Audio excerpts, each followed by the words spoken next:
It's another sunny Saturday here in the Valley. Spring training 2015. Temperatures in the 90s here in Scottsdale, Arizona. Clear blue skies above. We have had record crowds throughout this spring, and we anticipate perhaps another one today. It's a sellout, the Diamondbacks and the American League champion Kansas City Royals. Welcome to the broadcast. Greetings from Salt River Field to Talking Stick. Steve Berthune, Bob Brenly along the way. The second of our 3 spring training games for you of Diamondbacks baseball here on Fox Sports Arizona. And Bob, today against the Royals, it's one of the new guys. Jeremy Hellickson gets the start, the former Tampa Bay Ray. Yeah, good to see Jeremy back on the mound. He's been shut down a little bit for that tired arm syndrome that we hear about every spring training, especially with veteran pitchers, guys who have logged a number of innings. And certainly Hellickson did that in his 108 starts for the Tampa Bay Rays. But this is a guy that figures to be the top of the rotation somewhere for the Diamondbacks. Josh Coleman, the opening day starter. It still remains to be seen who's going to be number 2, but Hellickson certainly in that mix. Yeah, they have only confirmed 3 rotation spots as of right now. Josh Coleman, who pitched so well yesterday against Cleveland, Jeremy Hellickson, who goes today, and Ruby De La Rosa. So there's 2 open spots, and in competition for one of those spots is Robbie Ray. We expect to see him today. Robbie Ray with a good fastball came over from the Detroit Tigers. This is a guy that's been working on his changeup all spring to come up with a valuable secondary pitch to go along with that fastball. And needless to say, the fact that he's a left-hander really plays well in that rotation to break up some of those right-handed starters. And this is the battle for those 4 and 5 spots. Archie Bradley had another encouraging outing yesterday against the Angels. Yeah, looked very good against the Angels. Chase Anderson making his presence felt. Trevor Cahill, another veteran guy. So some competition right down to the last week of spring training. And Daniel Hudson expected to pitch 4 or 5 innings tomorrow afternoon. The offense has certainly been hitting on all cylinders this spring. Who's hot and who's not? We'll take a look at those D-backs swinging big bats when we come back. It's Diamondbacks baseball on Fox Sports Arizona.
Diamondbacks offense and their potential to score a lot of runs in the 2015 season, and we're seeing that already in spring training. A number of guys really hitting the ball well.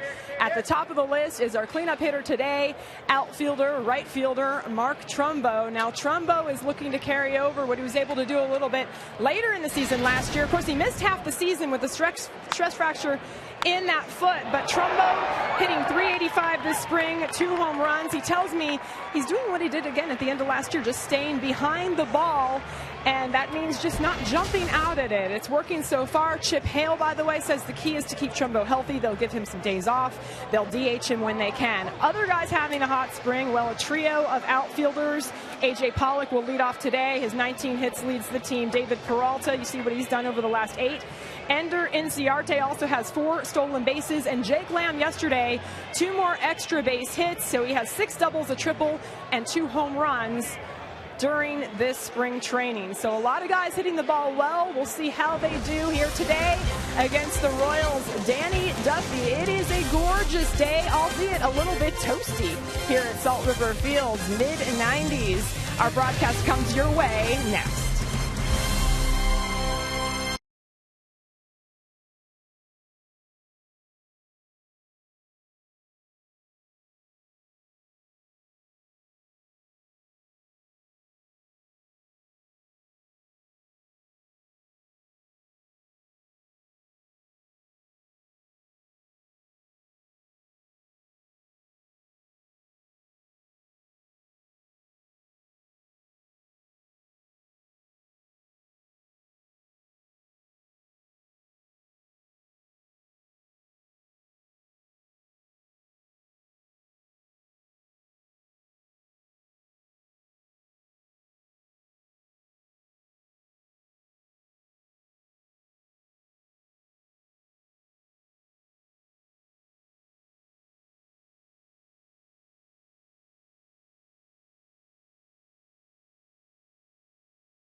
Sports Arizona is brought to you in part by Gigablast Internet from Cox.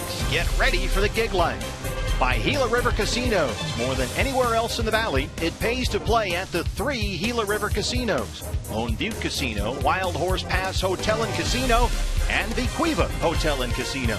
And by Jack in the Box. Try the new Buttery Jack Burgers at Jack in the Box with melted garlic herb butter. Oh, it's March in Arizona, a near perfect day here at Salt River Fields at Talking Stick in Scottsdale. Steve Berthune, Bob Brenly, Jody Jackson along the way. It's Diamondbacks baseball here on Fox Sports Arizona. As Manny Tomas and company hosting the defending American League champion Kansas City Royals. And Bob, it all begins for real a week from Monday, so we're down to the final week of what has been a long spring training. Yeah, it seems like a long spring training, especially for those guys who are still awaiting word to see whether they've made the roster or not. But great crowds out here at Salt River Fields all spring. We've been blessed with the best weather I've seen for a Cactus League season, and guys very anxious to get things started for real in about a week or so. You can see we've had not just sellout crowds all spring long, but record crowds. We did 13,500 the other day. A perfect day here today, so perhaps another record is in store. The Kansas City Royals have made their way down from Surprise, and this is their lineup today against Jeremy Hellickson and the Diamondbacks. Omar Infante leading it off, playing second base. Christian Colon at shortstop. Lorenzo Cain will be out in center field. Eric Hosmer over at first base. Mike Moustakas at third base. Paulo Orlando, a native of Brazil, out in left field today. Moises Sierra in right field. Eric Kratz doing the catching, and left-hander Danny Duffy on the mound for the defending American League champions. Managed by Ned Yost in his 6th season. Took him to the World Series last year. Game 7, in fact, in what was one of the more remarkable postseasons in recent memory. On the mound for the D-backs, one of the new guys. It's Jeremy Hellickson, the 27-year-old right-hander, acquired from the Tampa Bay Rays only a couple of weeks after that World Series ended mid-November. And he did have to skip a minor league start with a dead arm scenario earlier this week, but they say it's no big deal. He should be good to go. Yeah, we touched on it in the open of the show, that dead arm syndrome, especially veteran pitchers seem to go through it every spring at right about the 2/3 to 3/4 mark of spring training. It's not a painful thing. It just feels like there's nothing there. When you let the ball go, it's like a marshmallow coming out of your hand. But Generally, it passes very quickly with a little bit of rest and rehabilitation. And Jeremy out on the mound today, taking the ball, hopefully putting up some good numbers in preparation for his regular season. Jeremy said he was already stretched out to about 70 pitches, and this is something that usually happens for a lot of guys, so no big deal. He did throw a bullpen session on Thursday and felt fine, and he's got no worries about being ready to open up the year. We're set to start this game for you on Fox Sports Arizona. Glad you're with us. It's Diamondbacks baseball, the Royals, and the D-backs. Our first televised look at Jeremy Hellickson. Omar Infante, the second baseman, steps in. John Byrne is the plate umpire, and we are underway in Scottsdale. There's strike one as Hellickson jumps ahead. The key for Hellickson is to see the numbers on Infante from last year. 252 and 6 home runs. Hellickson is something of a nibbler. He has a good fastball, but consistently very low 90s, a very good changeup, but he will work around the edges of the strike zone. That's kind of where he makes his money. That one is up the line and foul. And he follows the same mold as a lot of guys that you would consider to be nibblers, which is why it's so key for him to be able to jump ahead in the count and then move that ball off the corners or up and down. You see his arsenal of pitches, the 4-seam fastball, 2-seam fastball, the straight changeup, probably his best pitch and his out pitch. Also has a very good over-the-top curveball. Chip Hale describes Hellickson as a tactician. Hits the corners, changes speeds, good athleticism out there on the mound. He's been a Gold Glove winner before, but does not necessarily get it by the hitter. He did not go around. And so the key with Jeremy, be ahead in the count, keep that fastball down. When he gets it up, it gets hit. And he can be a guy, and this is going to be interesting now as we worry about pace of play, he can be a guy who works, to put it kindly, deliberately. Very deliberately. He works slow. He's got a little hitch in his giddy up. It's not your traditional wind up. He's got a little hesitation at the top and then a little hesitation once again as he brings his foot back. That is a fair ball down the left field line, and by a diving Yasmani Tomas, Omar Infante is in there with a leadoff double. And Chip Hale said this morning they still could go a number of ways with Tomas. He might be here. He might be here as a bench player. He may be in the minor leagues. They're not sure yet. Just a little rollover grounder with some topspin. Tomas playing deep, just couldn't cover the ground quickly enough as that one sneaks down into the left field corner just past the diving third baseman. And now Hellickson right away in some trouble. Going to have to pitch around that leadoff double. The shortstop, Christian Colon, 25-year-old right-hand hitter, having a big spring. Just misses away. There's Hellickson trying to get those strikes on the edges of the strike zone. Colon 353 this spring, hit 333 last year in a handful of games. That's when he made his major league debut. Played most of last year with AAA Omaha and hit 311 there.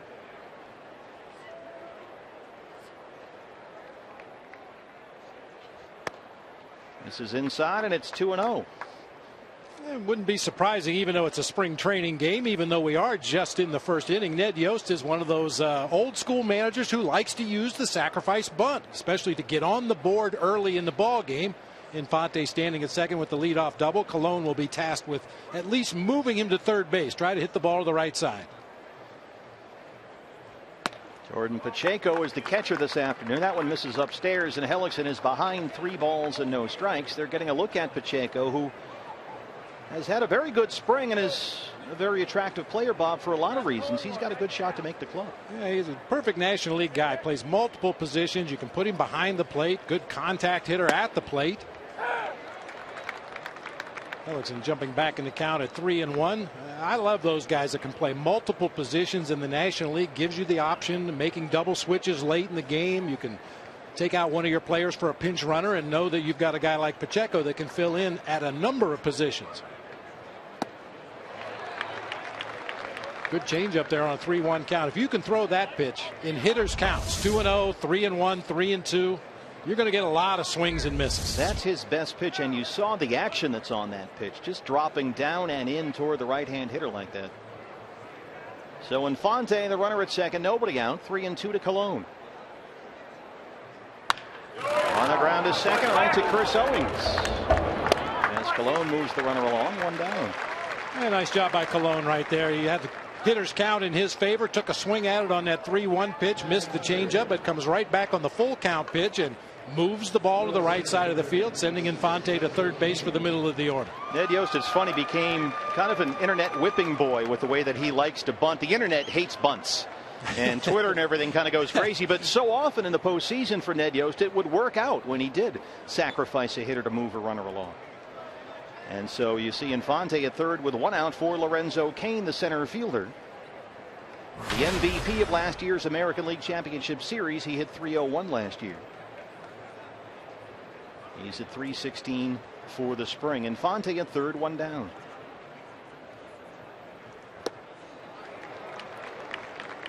Kind of a halfway defensive alignment for the Diamondbacks. Paul Goldschmidt drawn in at first base, as is Tomas at third. But the two guys up the middle playing about that halfway depth. If they get a hard hit ball and have a play at the plate, they'll probably go that direction. Slowly hit ball, Infante probably is going to score anyway. They'll take the out at first base. That's a base hit into center field, and it's 1-0 Kansas City.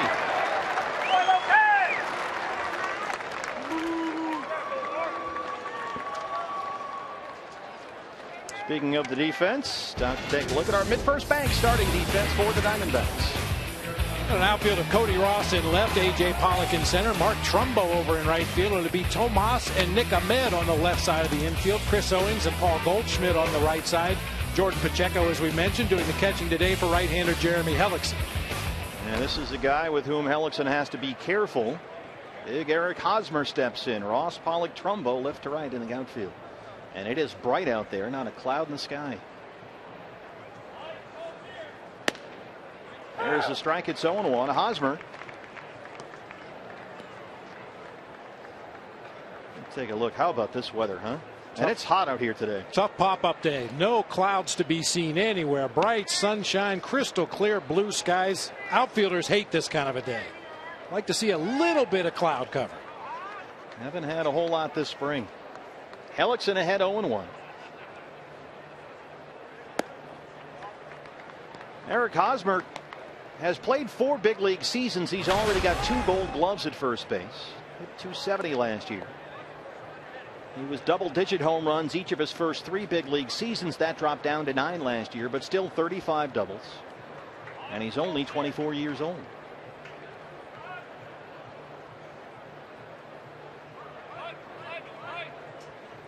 Long pause by Hellickson. Trying to control that running game. Goldie, can they roll it here? Ahmed at short, and there's the 3-6-3. They turn the double play, but the Royals get a run. Bottom one coming up. Kansas City has scored. D-backs 2-up.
Is a big league Saturday afternoon right there. I'm telling you, a little bit of sunscreen, cold beverage. Where would you rather be? Salt River Fields, a talking stick in Scottsdale, Arizona. Set for the home half of the first here. Diamondbacks trail the Royals 1-0. And let's take a look at the lineup for Chip Hale's Arizona Diamondbacks. A.J. Pollock once again at the top of the order playing center field. Chris Owings at second base today. Goldie at first base. Mark Trumbo out in right field. It'll be Cody Ross in left field. Yasmani Tomas playing third base. We've talked about Jordan Pacheco behind the plate. He'll be followed by Nick Ahmed in the 8th spot playing shortstop, and Jeremy Hellickson getting his hacks in today, coming over from the American League. On the mound for the Royals, it is the left-hander Danny Duffy, 9-12 last year, an outstanding 2.53 ERA. Somehow found himself out of the postseason rotation last year. Did make 3 appearances in the playoffs, all in relief, including a couple of outings in the World Series. Ball 1 to A.J. Pollock, and we're underway in the home half. A.J. having a big spring at 365. And he looks at the age of 27 like he is really due for the breakout season we started to see last year before he got hurt at the end of May. That fractured right hand May 31st, hit by a Johnny Cueto fastball. Wasn't back until after Labor Day. Missed 79 games. 2 balls and no strikes to A.J. Pollock.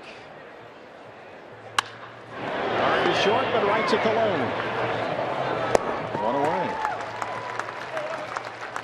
Take a look at Kansas City defensively. It's our mid-first bank starting defense.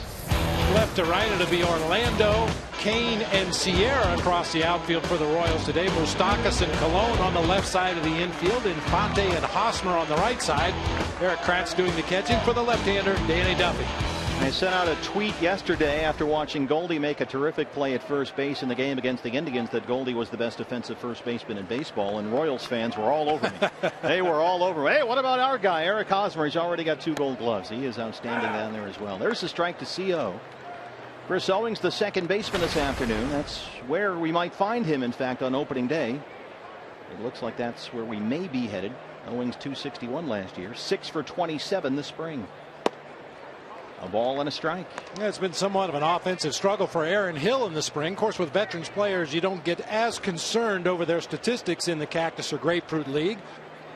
But I'm sure Aaron would like to get that bat going a little bit. In the meantime, Chris Owings taking full advantage of his opportunities to play at second. And back from that shoulder injury, they were very careful with Owings. He did not start playing games when things got going here this spring. In fact, they waited a while before they even let him hit live pitching. It was a long winter for Chris, rehabbing that shoulder operation. Just did some soft tosses, some flips, some batting tees, but has been playing in games the last few weeks and looks no worse for wear. A big swing and a miss there. It's 2-2. Duffy going up the ladder. Similar arsenal to Jeremy Hellickson, a fastball, curveball, changeup combination. He'll rely a little bit more on his curveball than Jeremy Hellickson will, but same 3 pitches that he'll rely on mostly. That's out of play. Your umpires this afternoon: John Byrne behind the plates, Brian Knight, Ben May, and Marcus Patillo across the diamond. The plate umpire stays the same throughout these spring games, but the base umpires will rotate inning to inning as they see fit.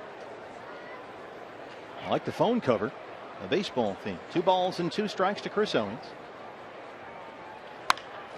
That's out of play as well. Chip Hale said the Diamondbacks need to score runs. It's a bottom line kind of a deal. You got to put guys across the plate. They believe Nick Ahmed's defense is fantastic. They just need to get his offense up to speed, and Nick has had a good offensive spring. And in the meantime, Chip Hale says Chris Owings is pretty much the total package. Swing and a miss there at the off-speed pitch, and it's 2 down here in the first. That brings up America's first baseman. You're going to get more tweets from Kansas City again. No, they like their guy. That's good, and deservedly so. But you know, we get spoiled every day, and everybody knows how Paul Goldschmidt can hit, but we see him play defense, we see him run the bases, we see the leadership qualities there, and we're all in. It's funny because either one of these first basemen in the ball game today, Hosmer down there for the Royals or Paul Goldschmidt for the D-backs, can you imagine if these guys were playing in New York or LA or perhaps Chicago, the major markets where you get all the ink and all the publicity and all the money yeah. I mean, either one of these guys would very quickly be the face of Major League Baseball at that position. And they are 2 of the best young faces the game has, certainly. And new Commissioner Rob Manfred has talked a lot about that this spring, about marketing baseball stars, and these 2 guys certainly fit that category. Duffy misses away. Goldie ahead now 2-1. Goldie's had a quiet spring. He's only hit 200. No homers, 2 RBIs. He had some tough at bats yesterday in the game against Cleveland. The Indians had the Cy Young winner out there, Corey Kluber, and Goldie struck out in his first 2 at bats. He's ahead here, 2 balls and a strike. That's out of play, 2-2. He has been taking his walks. He's drawn 8 base on balls in the spring, which is something you like to see. And most guys, we were talking about this before the game with Greg Schulte and Tom Candiotti next door in the radio booth. Most veteran guys feel like they need right around 50 at bats in spring training before they get into what they consider to be a regular season rhythm. And Goldie at 40 at bats coming into play today. He'll get up to that 50 mark here in the last week or so of spring training, but it usually takes a veteran guy that long to get everything in working order, to get that feeling that you need, the rhythm, the timing, get your feet working with your hands, working with your head, get everything going together. Good shot in the dugout there of Turner Ward, the hitting coach, assisted this year by Mark Grace. Goldie's never been a big spring training guy anyway. Never puts up crazy Chris Bryant type spring training numbers, and he strikes out there. So 2 strikeouts in the inning for left-hander Danny Duffy. We are through 1, and the Diamondbacks trail the Royals 1-0.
Jody Jackson with you as Manny Tomas again over at third base today. The defense has been a work in progress, but Chip Hale saying earlier today he's taken a step forward offensively, getting a little bit of his leg kick back, something that they saw when you watch video of Tomas in the WBC. And Turner Ward, the hitting coach, he was telling me, look, leg kicks, some guys can get away with it, other guys it disrupts their timing, but for Tomas, if it's his comfort, that's what they're going to look for him to do. So again, hitting in spring, it's a work in progress, but they feel like he's taken a step forward.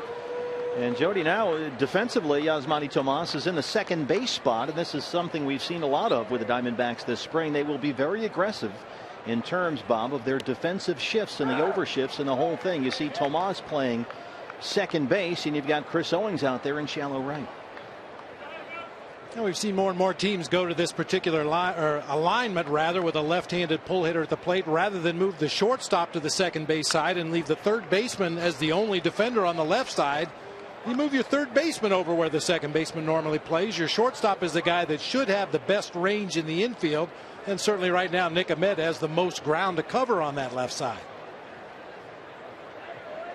And as our viewers on Fox Sports Kansas City will tell you, Mike Moustakas, here's Andy Green, the third base coach, who is in charge of all the defensive shifting. And that will change count to count, not just batter to batter this year. And that's why Mike Moustakas pulls one down the line, right to Goldie. And that's the first out here in the second. Now, Andy Green has worked a lot with Dr. Ed Lewis, who is now running the analytics department here under Tony La Russa. And Andy Green, who was a big advocate of the defensive ownership last year when he was managing at AA Mobile. Would change it not just batter to batter, but count to count. And we'll see a lot of that this year here at the big league level. You saw him with a quick indication out to Tomas at third base. Just little things, just showing the sign for a possibility of a bunt from Orlando right here, just to alert the third baseman to watch the hands on the bat. If you see him start to slide the hands up the bat, you've got to charge hard at third base. Just little reminders with Tomas still learning that position. And this is a guy you have to watch out for, Paulo Orlando, 29-year-old from Brazil, who's had a very good spring and has a chance to make the club for the Royals. A guy that they like because he sort of fits their prototype in Kansas City. They always, in that ballpark, emphasize a guy, especially an outfielder, that can cover some ground. Somebody who's got a little pop in the bat, who can also play center field. That would describe Lorenzo Cain, certainly. And Paulo Orlando from Brazil fits that mold. Knocks it into left field for a wild single. Third hit against Hellickson for the Royals. And this is the guy you have to watch out for. Played last season at AAA Omaha and had 34 stolen bases. Brings up Moises Sierra, a former Blue Jay and White Sox player. 83 games in Chicago last year. Started the season with Toronto. Now he's here in Kansas City.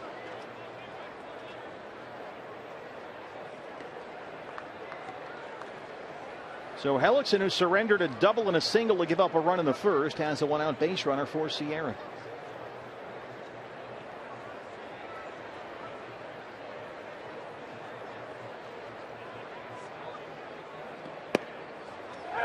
Getting ahead in the count. There's his third first pitch strike of this inning. And as we mentioned, it's all about, for Jeremy Hellickson, location. He doesn't have the stuff to get it by hitters in the zone, so he needs to be around the zone. Preferably in the zone early, and then you can start to nibble at the corners and try to lead hitters out of the strike zone.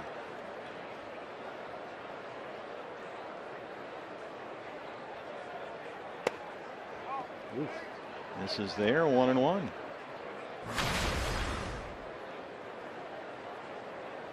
Jeremy Hellickson. Surgery to remove bone chips from his right elbow last January, so just over a year ago. Felt some discomfort late in the 2013 season, pitched through it, finally had to have the surgery. Came back and made only 2 starts last July, so basically he only pitched in the big leagues last year in August and September. The bouncer to Tomas at third. Plays it deliberately, gets the sure out at second, and Sierra's aboard at first. Yeah, perhaps a little too deliberately, with some speed on the bases and at the plate. You'd like to see him take one more step in, maybe play that ball on the short hop, get the ball over quickly to Chris Owings, at least to have a possibility to turn to. But once he laid back and played the big hop, only a chance for the force play at second.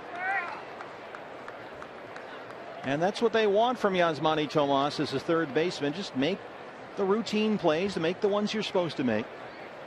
And our director Mitch Riggett in our truck here with our Fox Sports Arizona crew will keep an eye on Yasmani Tomas's defense here as we go double box on you for Eric Kratz, the catcher, in there with 2 outs and Sierra at first. Jordan Pacheco behind the plate keeps it in front of him. Eric Kratz from that baseball factory, Eastern Mennonite University. Well, they've turned out so many Hall of Famers. That, by the way, is in Harrisonburg, Virginia. Ralph Sampson territory. He's a 29th round pick. And with the way that Salvador Perez is such a workhorse behind the plate, Kratz doesn't get to play a whole lot, but he's starting here this afternoon. He's the Maytag repairman of big league backup catchers. You're not going to see a lot of Eric Kratz this season, but he'll be ready whenever Ned Yost calls his number. Yeah, when he packs up his equipment bag, he's got magazines in there and newspapers, crossword puzzles. It's a chance to catch up on his reading in the bullpen during the summer. 2 balls and no strikes. Off the fist, popped up very shallow left. Nick Ahmed drifting out in there, and he's got it.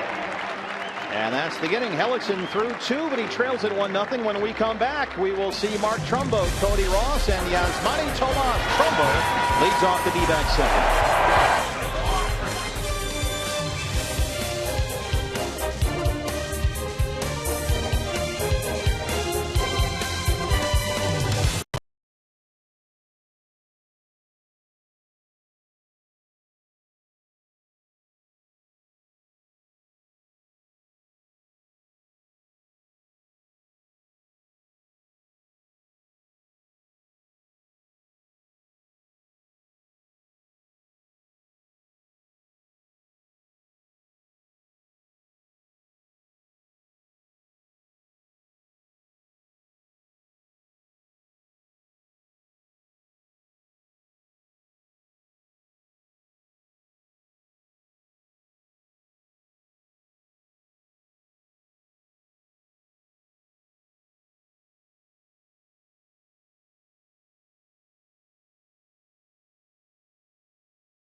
Arizona, Steve Berthune, Bob Brenly, Jody Jackson back with you. If you're watching us in Kansas City, oh boy, you're missing out. Their facility not too far from here up in Surprise. So this is certainly a great trip to Cactus League. 10 ballparks, all within about a 30-minute drive at most. The weather here has been fantastic. And Cactus League ballparks all over the valley this spring have been filled to the brim. And certainly Salt River Field's a talking stick has been no exception. Record crowds here a number of times this spring. Another big one here today, a sellout. I've been coming down here to Arizona since, let's see, when was it? 1977 for spring trainings at various levels and various sites. And to the best of my recollection, this is the best weather spring we've ever had. 54 degrees in Kansas City. We're going to be in the 90s here as Mark Trumbo looks at strike one from Danny Duffy. Sorry about that. Oh, 54 is not bad. No. It's not like they're getting clobbered with snow like the East Coast is. They're probably outdoors in shorts, 54. They're loving it, sure. Duffy jumps ahead 0-2. See, they're supposed to have a heat wave in Kansas City coming up this week. Temperatures predicted to be 80 degrees by Wednesday. It's baseball weather. I'm telling you. Trumbo having a big spring. He's hitting .385, couple of home runs. But boy, Danny Duffy comes in and blows him away on 3 pitches, 1 down. That's 3 straight strikeouts now for Duffy. That's a proverbial up the ladder fastball. Get ahead in the count and then just keep elevating a little bit higher and a little bit higher. Ultimately, Trumbo comes up empty on a letter high fastball up and out over the plate. So Duffy has retired all 4 he's faced, 3 by strikeout. Now he'll work with 1 out to Cody Ross. Cody getting the start in left field this afternoon. .252 last season. He's just under 300 for spring training. That's out of play, 0-1. And left field is something that's still very much a work in progress here with the Diamondbacks. Much of it, of course, hinges on where Yasmani Tomas ends up. Whether it's at third base, whether it's in left field. Might be on the big league club as a starter, might be on the bench, might be in the minor leagues. He's still a very young guy, and they're not sure. And so the guy who might be most affected by all that, Bob, is Cody Ross. Yeah, very, very possibly. Cody could be the guy that feels the effects of where Yasmani Tomas lands. And I thought it was interesting this week, the brass, if you will, from the Diamondbacks really for the first time started to broach that subject that he might have to start the year in the minor leagues. Now, it's always been a possibility. It's always been an option that was on the table. But I don't think the Diamondbacks wanted to think that way as Cody takes a called strike 3. But as spring has progressed and we've seen some areas of need in Yasmani Tomas's game, I think it's becoming more and more of a reality that he could start the season in the minor leagues. And as Jody Jackson told us earlier, something that Chip Hale talked about this morning, that front leg of Yasmani Tomas, they have worked with him. It's a timing mechanism, and he's got the leg kick back. It kind of went away here early in camp, and they've said if it works for you, go back to it. You see that front leg lift up there as he fouls that one off. Anything, I guess, Bob, that makes him feel more comfortable, and he's adjusting to everything, a new country, a new language, new teammates, the whole thing, all the pressure involved with the contract. But if he feels more comfortable with that front leg kick, is that something that you think that they should take a look at? Well, I think so. If he's had success using it in the past, as you said, it's a timing mechanism, and certainly your timing has to be good if you're going to use a leg kick. But from what we've seen in the early going this spring training, there were a lot of at-bats. He wasn't getting the bat out in front of home plate. He was catching the ball very, very deep in the hitting zone. A lot of his hits and a lot of his outs have been to the right side of the field, and if that leg kick gets his timing in a better place, allows him to get the bat head out there and really start to drive the ball, then I think the Diamondbacks and Yasmani would be all for it. Mike Moustakas out there having a quick word with Danny Duffy. Here's another look at that front leg. It's not as exaggerated as some players, but it has worked for him in the past. And you know, when you're struggling a little bit, you go back to things you've done in the past and have had success with it. Danny Duffy looking to strike out the side on 9 pitches right here. He misses. Chip Hale was talking about the front leg kick this morning and said early in camp for Tomas it was more of kind of a knee turn. He would turn his knee and not lift that front foot off the ground. But as you can see here, he's gone back to the full leg kick. And he's back even in the count, 2 balls and 2 strikes. You mentioned all the adjustment that Tomas is going through this spring. Obviously a laundry list of things that are new to him. But you'd like to think that hitting is something he's done his whole life. So, you know, get back to what works well for you. And that's what Yasmani Tomas does really well. Drive the ball the other way. All the power we've seen has been to right center field and right field. Both his home runs have been opposite field home runs. He has shown great opposite field power. Good defensive swing there, 2-strike count, and that time Duffy tried to sneak a fastball by him, and Tomas just flicked the bat out there, narrowly missed a base hit down the right field line. He's chopped to second base, and Fonte is there, and boy, another easy inning for Danny Duffy, who's retired all 6 he's faced, 4 by strikeouts, and the Royals have a 1-0 lead. Chip Hale joins us from the dugout when we come back.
Scottsdale, Arizona, set for the 3rd inning. The Royals lead the Diamondbacks 1-0, and I can see in the shadow of the dugout, trying to keep cool, is new manager Chip Hale.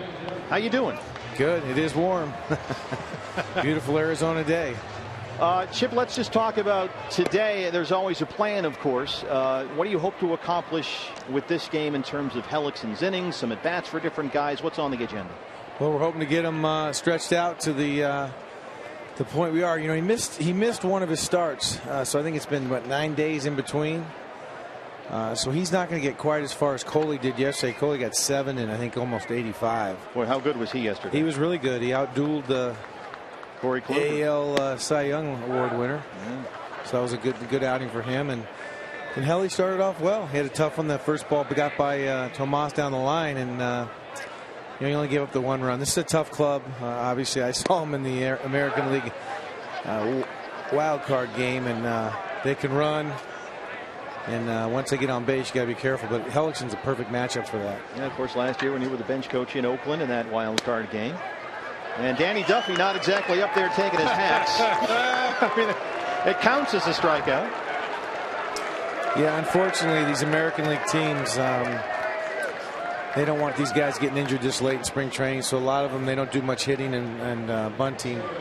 So we'll see if he gets in a situation later where he can bunt. Maybe he will lay a bunt down, but it's too bad because we're working on stuff trying to defend the pitcher hitting and pitcher bunting. So hopefully he'll bunt given the opportunity. But they all want to have a DH. We let the Indians do it yesterday, and we played with our pitcher hitting, which Terry basically told me the guy wasn't even going to bunt. He wasn't going to swing. So I said go ahead and use a DH. Yeah, they don't want Corey Kluber up there swinging if they can avoid it, I'm sure. Yeah.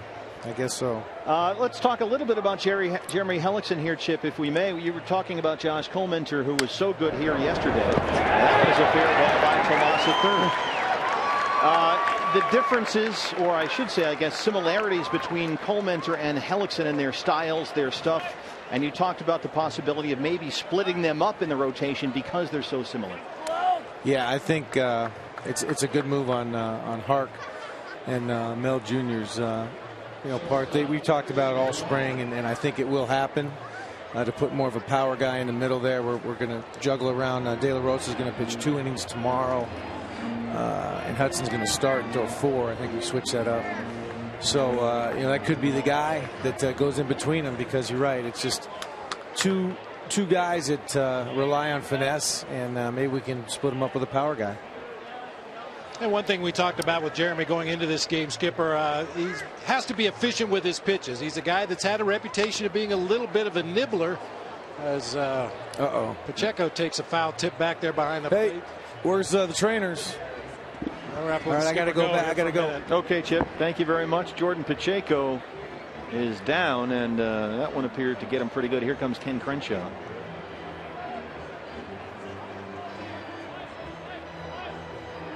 And we've talked about the flexibility of Jordan Pacheco, the former Colorado Rocky, who actually during spring training last year was the Rockies' backup catcher. Played all over the field for Colorado, eventually wound up here in Arizona where he did the same, and now they're looking at him as a real possibility to be that 25th guy. Well, and unfortunately this is a foul ball where Jordan Pacheco wishes he was playing any other position other than catcher right now. It's unavoidable at the position. It's going to happen to every catcher from time to time. He will be okay in a moment or two. He just needs to catch his breath back there. They've been working these catchers pretty good. A lot of guys had a split squad game yesterday. Tuffy started the game against the Angels, and here in the game against Cleveland, it was Gerald Laird behind the plate, and this afternoon it's Jordan Pacheco. Seen a lot of Blake Lally as well. Another split squad game tomorrow. Half the team going to Hermosillo, Mexico to play. The other half staying here to play against the Rockies. So catchers are really getting a lot of work lately. Yeah, a lot of the Diamondbacks tomorrow will fly to Estadio Sonora in Hermosillo. Diamondbacks playing for the 10th time in Hermosillo, Mexico. That was good Spanish. What's the word?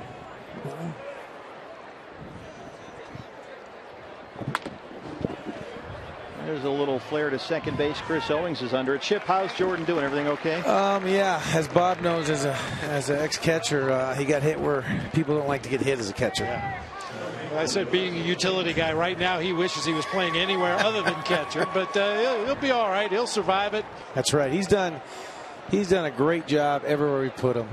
As you know, Bob, with utility guys, especially 25th men, usually you can get him to catch a little bit, first base, third base, maybe the corner outfield. But Jordan tells me his best position is second base, and I haven't seen anything to prove him wrong. I mean, he plays a great second base. So that's really unusual to have a guy that can do that. Here's Lorenzo Cain.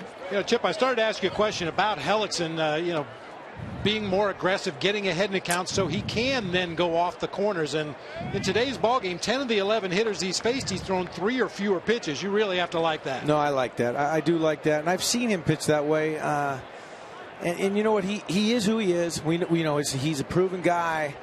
And if he's going to throw a lot of pitches in a game, that's why we talk about our bullpen having a little bit of length in there. 2 or 3 guys, because there might be nights where he has to throw 100 pitches through 5 innings to keep us in the game. That's just the way it goes. So we understand that. But if we can get him to do this, especially on the West Coast swing in San Francisco, L.A., and San Diego, where there are, they are better pitchers' parks, and he can be more aggressive. I think he'll start to realize that.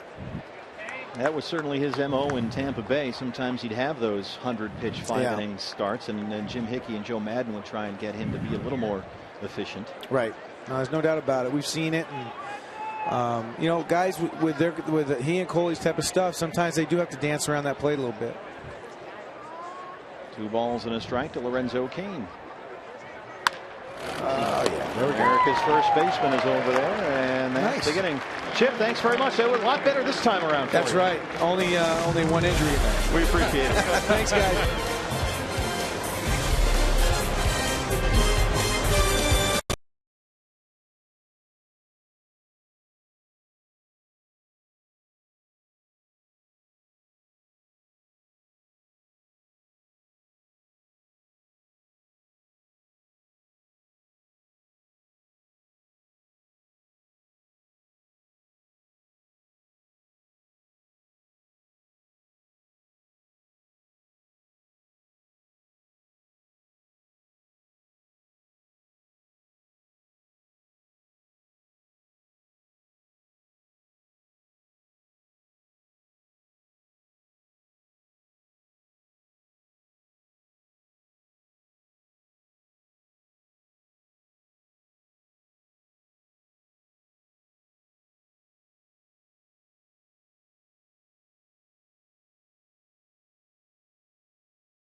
Arizona is brought to you in part by your Valley Honda dealers, where you'll get more standard features for less money.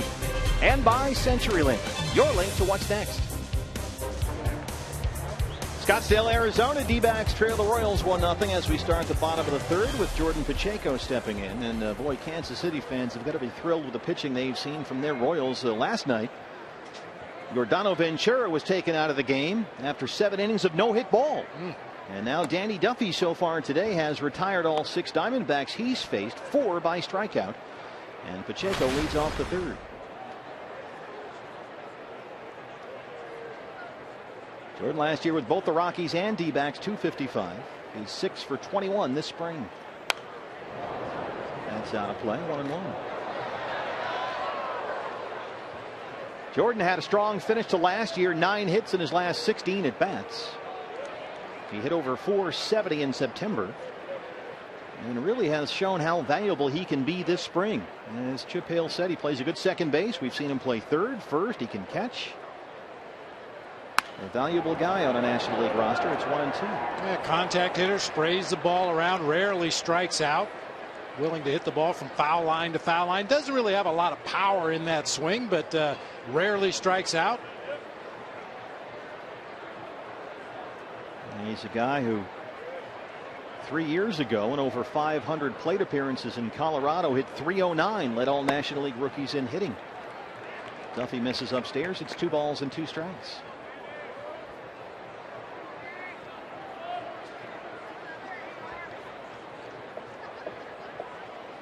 Pacheco, Ahmed, and Hellickson, bottom of the Diamondback order here in the third.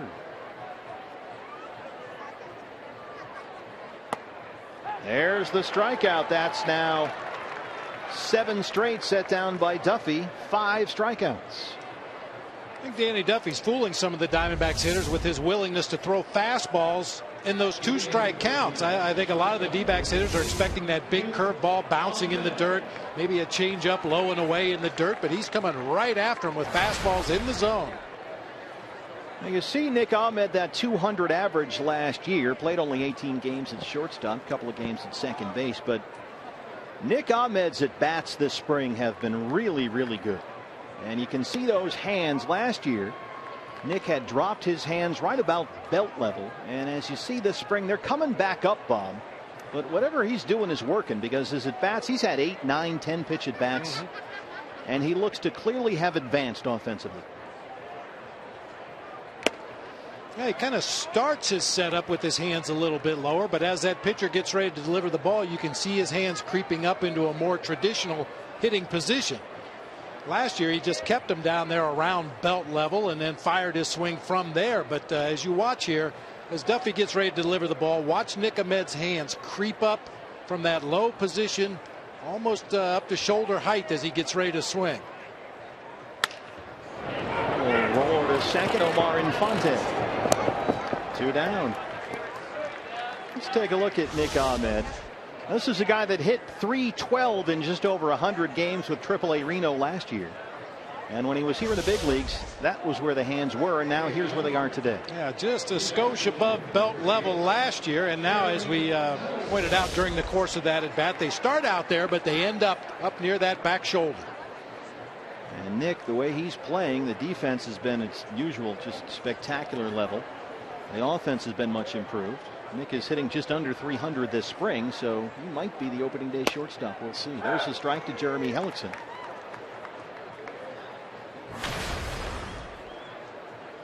And of course, coming from the American League, he's been a Tampa Bay Ray his whole career. He doesn't have a whole lot of experience at the plate, but he's got his hands way up there. Yeah, well, he's the pride of Hoover High in Des Moines, Iowa. I bet he was a hitter back in high school at Hoover. He looks like he wants to be a hitter here in the big leagues with the Diamondbacks as well. Yeah, just help yourself. Sometimes all you have to do is put the ball in play.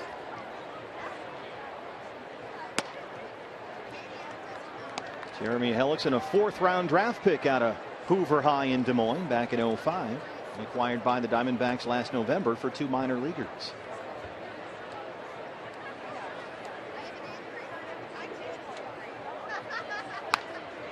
And he's up there taking his hacks and staying alive against Danny Duffy. Jeremy Hellickson, the American League Rookie of the Year in 2011. He went 13-10, an ERA of 2.95 with Tampa Bay. Pitched parts of 5 seasons with the Rays. And a very good defender, was a Gold Glove winner with Tampa Bay in 2012. Big high school basketball player at Hoover High. This one is along the right field line. Hosmer gives it a look, but it's out of play. Boy, Jeremy Hellickson is drawing this thing out.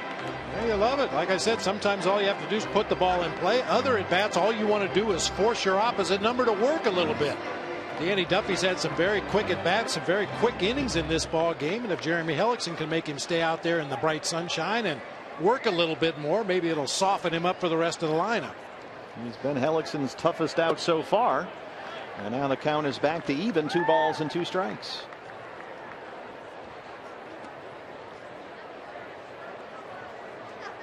Seventh pitch of the at-bat on the way.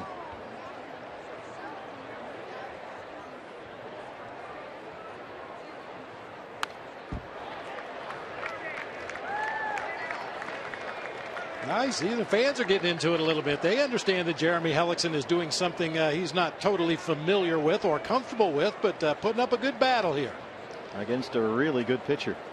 And quite a contrast to Danny Duffy's at bat when he looked at 3 pitches and walked away.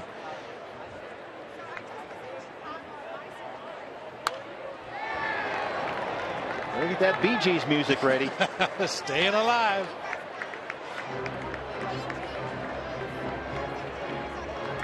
And mentioned that Chip Hale talked about it, that Jeremy was supposed to start a minor league game earlier this week. That start was skipped so he could get some extra rest. And Mike Harkey said better for that to happen in March than in April. And so he's back out there finally today, and he looks at strike 3. That's 6 strikeouts through 3 for Danny Duffy, who's retired all 9 he's faced. We go to the 4th. D-backs trail at 1-0.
Kitty is making her way to Chase Field. Don't miss the first giveaway of the season coming up Saturday, April 11th.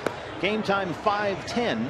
And you'll be able to pick up your Hello Kitty bobblehead before the D-backs and the Dodgers. For tickets and your Hello Kitty bobblehead, go to dbacks.com. Oh, that'll be chaos on April 11th. I can guarantee it. Those Hello Kitty fans are tough. Big. Ooh, that's big time, right? That's why. Well, that's really, BB, why you start the season with Hello Kitty. Yeah. I mean, you know, you want to have a good quality leadoff guy, and this year it's Hello Kitty. Hello Kitty with a good on-base percentage. Can run a little bit. Get on base for the middle of the lineup. Sampling some beverages and some. Oh, how about an icy? That's a good call today out there on the berm. Not a cloud in the sky in the 90s here in Scottsdale. Just beautiful. We'd have to drink it fast, though. With this sunshine and the heat today, you get a brain freeze for sure trying to gulp down an icy. Oh, I hate those. Ooh. Royals lead it 1-0. A double by Omar Infante to lead off the ball game. Then an RBI single by Lorenzo Cain. The only run of the game so far. Danny Duffy has looked very good for Kansas City. He has retired all 9 he's faced. He's got 6 strikeouts. Jeremy Hellickson so far and given up just the 1 run on 4 hits. Remember, put some sunscreen on the dome. I mean, he's got that thing. Woo, yeah, all over. That's it. I have a better idea. A hat. There you go. That's there a good look. Go. A camo D-backs hat. That'd be perfect. Hosmer, Moustakas, Orlando 4, 5, and 6 in the Royals' 4th. Eric Hosmer grounded into a double play his first time up.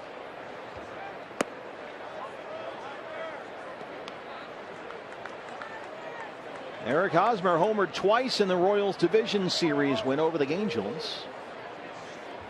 And against the Orioles in the ALCS, hit better than 400. A franchise cornerstone. And they hope for years to come in Kansas City. Still only 25. And he's ahead 2 balls and no strikes. Funny, for so many years, Bob, it was the Royals in terms of the prospects in the minor league system. And you always heard about Kansas City had this guy, that guy, the other guy. And there's a strike. They were going to be a team to contend with and a team to reckon with. And that certainly was the case. Last year, they caught everybody by surprise, and they were one of the great stories of baseball and a lot of fun to watch. And now that team this year seems to be the Cubs. They're the team that has all the top prospects. And a lot of excitement among the fan base. Not that there isn't always excitement among the Cubs fans, but They're really expecting big things this year from the North Siders in Chicago. And big crowds over at Sloan Park in Mesa here. Just a short drive from where we are in Scottsdale. And that's the beauty of the Cactus League. You can go from one end to the other, 10 different ballparks, and the furthest drive you'll make is about 30-40 minutes. Just ask Will Ferrell. Well, he had a helicopter and a police escort. That was nice. We got to get that. Will Mr. Brenly be choppering into the game today, or does he just need the police escort? If Mr. Brenly wasn't so lazy, I could walk to Salt River Fields. I'm that close over here in North Scottsdale, but they give me a parking spot. I feel obligated to use it. A full count to Eric Hosmer to lead off the fourth.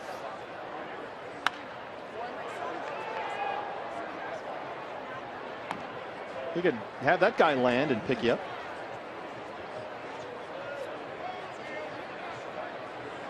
Oh, he's towing the sign out there. I see. Okay. Oh, you could pick up some extra bucks. Sure, sure. Your message here.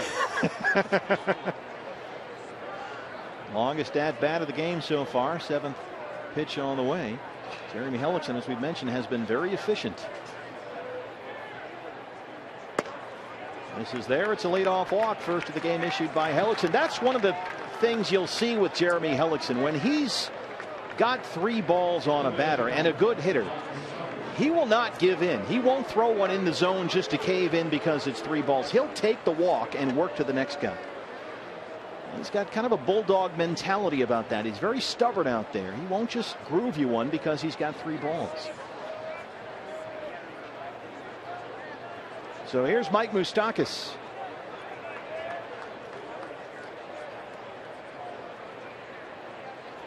Moustakas grounded out his first time up. Shows bunt with a shift on and bunts into it. And you'll see a lot of that this year all over the major leagues. And this is, for a lot of guys, the only way to combat the overshift. Andy Green put it on there. And Moustakas bunts for a base hit, 2 on, nobody out. Yeah, we were told before the ball game this is something Moustakas has been working on this spring, trying to hit the ball the other way. And in this particular situation, squares around early like a sacrifice bunt, bunts it hard to the third base side because there's nobody home. That's a gimme base hit right there. So Brandon Belt tried to do that last week in a game against the Giants at Scottsdale Stadium, and Tuffy Goza was just jumped out from behind the plate and threw Belt out. But if you can get guys, especially dangerous left-hand hitters like Brandon Belt, like Mike Moustakas, to go the other way and settle for the single, in a sense, you've kind of won half the battle there, even though they're on base. Yeah, especially those guys that have the pop, the guys that have the power to hit the ball out of the ballpark or into the gaps. If you have them thinking about bunting for a base hit, that's half the battle. But still lots of work to do here. 2 on, nobody out for Paulo Orlando, who had a single his first time up. Yeah, don't be surprised to see another bunt right here. Goldie creeping in on the grass at first. There's a ball, 1-0. Tomas even with a bag at third. Orlando having a big spring. 344 this spring, and he's 1 for 1 today. He's got 7 RBIs. He's been a minor leaguer for 9 years from Brazil. A 29-year-old rookie. Grew up a soccer player.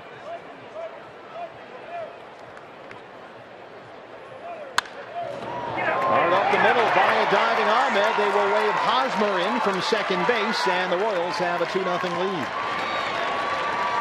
Paulo Orlando 2 for 2, an RBI single there. It looked like Nick Ahmed was going to get to the spot right there. Hard ground ball back up the middle of the field. Ahmed had a real good jump to his left, and that ball just sneaks underneath his glove. Hit a lot harder than it appeared at first. So a run home. First 3 have reached against Hellickson in the 4th. Still 2 on, nobody out. 2-0 now for Moises Sierra.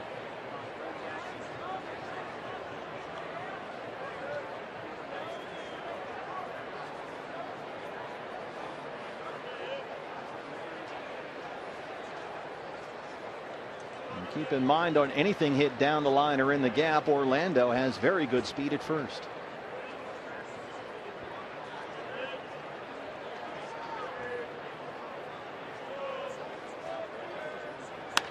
That is hit hard down the left field line, but yanked foul over the Diamondback bullpen.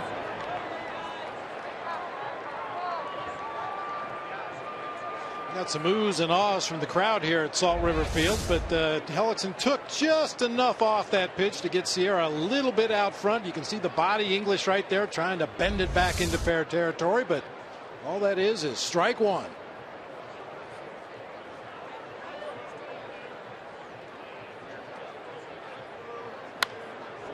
That'll be strike two. And you can tell, we talked about how Hellickson is a very deliberate pitcher, works slowly.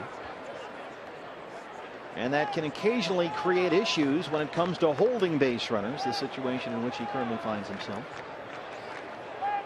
He started using last year a little bit of a slide step delivery to help control those base runners, but that naturally slow motion can be an issue in terms of repeating the delivery when he's working from the stretch.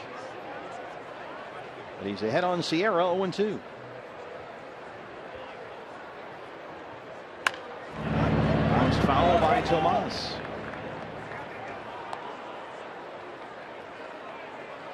We've seen the whole arsenal in this at bat. He started him with a changeup that was pulled foul down the left field line, came back with a hard fastball inside that was fouled off to the right side, and tried to finish him right there with the snapdragon curveball. So you're able to get a piece of it to stay alive.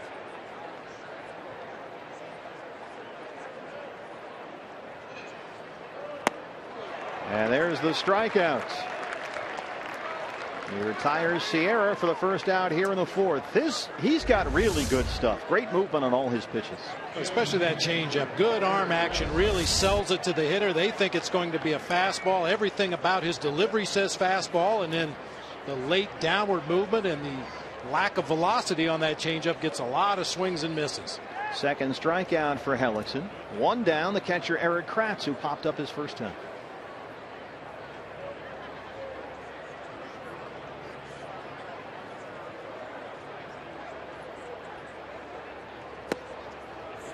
Hellickson throws strike one. He commands his fastball to both sides of the plate. Changes speeds. He's not afraid to pitch inside. He's a real competitor out there. He's got that bulldog mentality. And the velocity doesn't blow you away. Generally 88 to 91. But a very good changeup. Everything has really good movement on it. You'll see an occasional curveball too. Comes inside there but misses. It's even 1-1. And he's been working as a lot of the Diamondbacks pitchers have. Daniel Hudson, Chase Anderson this spring on a two-seam sinking fastball to add to the repertoire. The Diamondbacks have asked him to use that two-seamer a little more often. And with Hellickson, in his case, it's not a pitch he's thrown at all over the previous few years. So it's a new club in the bag, if you will, for him. 1-1 to Eric Kratz. This is away there. 2 balls and a strike. He does not get strikeouts with his fastball, Jeremy Hellickson, but he'll throw it consistently 4 strikes and try and spot it in and away. If he's got a strikeout pitch, it's that changeup. That's where he gets most of the swings and misses.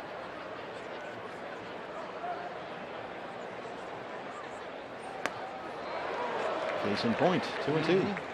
Some ugly looking swings too. I mean, big league hitters, especially when they get counts in their favor, they're anticipating fastball. And as I said just a moment ago, Jeremy Hellickson disguises that changeup so well, the hitters think it's a fastball leaving his hand. That's why you get some awkward looking swings like we just saw from Krantz. Pitch had a lot of drop on it too. Off the fist, kept the hands inside that time, but an easy play for Cody Lawson left, and that's the second out. Brings up Danny Duffy. The last time he was up there, looked at 3 pitches and walked back to the dugout. So we'll see what he does here with 2 outs and 2 on.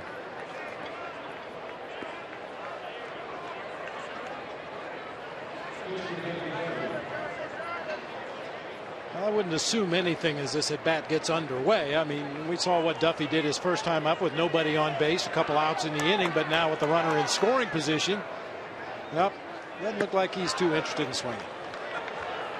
Hellickson stays away there. It's 1-0. We've got Mike Moustakas, the runner, at second. Paulo Orlando at first. Ed Yost. Let's see how he wants to play this one. Duffy's still just spectating up there. And Chip Hales, he told us, would like to see his guys get the chance to at least defend a bunt attempt. Supposed to be here practicing for stuff. But apparently they do not want to risk injury. And in the meantime, Hellickson is been staying away from Danny Duffy.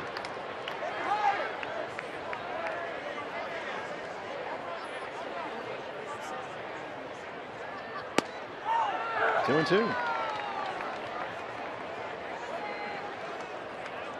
Be nice to put on a pickoff play right here and pick Moustakas off second base and have Duffy leading off next to him.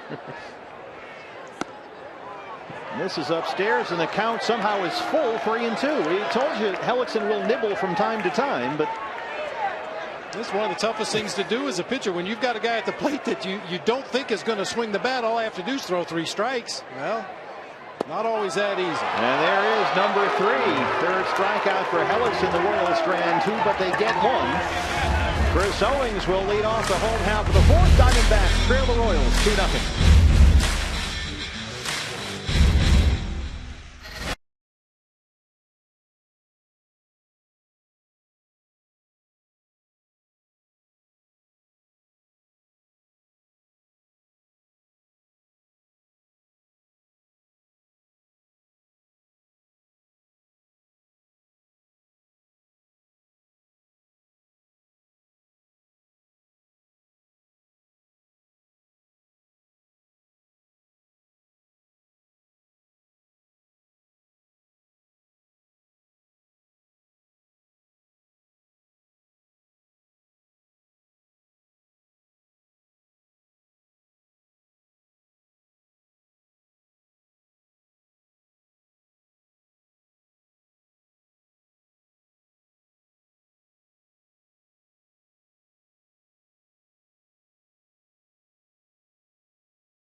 On Fox Sports Arizona is brought to you in part by Valley Toyota.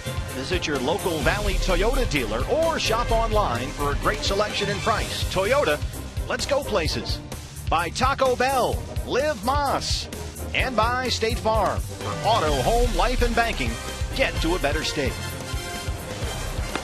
The Valley in March. We're headed into the final week of the Cactus League season. We're at Scottsdale, Arizona, where the Diamondbacks are still looking for their first base runner against Royal starter Danny Duffy. 9 up, 9 down so far. Duffy with 6 strikeouts on a nice sunny day here at Salt River Field. It's a good day to have the day off, and that's where we find Jake Lamb in the Diamondback dugout. How you doing? You played a lot, so I imagine that at this point a day off isn't such a bad thing. Yeah, no, I've been playing quite a bit. First inning, I saw this guy throwing 96 from the left side. So yeah, it's a great day to have a day off. Well, there is that too. Yeah, that right. too. How are things been going for you so far, Jake? From everything we've seen up here, you've had a terrific spring. Yeah, I mean, I feel good. It took me a few games to get going. I think that was just a little bit of the jitters, but the game's starting to slow down a bit, and it's about that time that I'm ready for the season to get going. Yeah, 9 of your 15 hits this spring have gone for extra bases. Is that something that's come by design, or are they just dropping in different spots? Are you a lucky hitter this year? What's going on?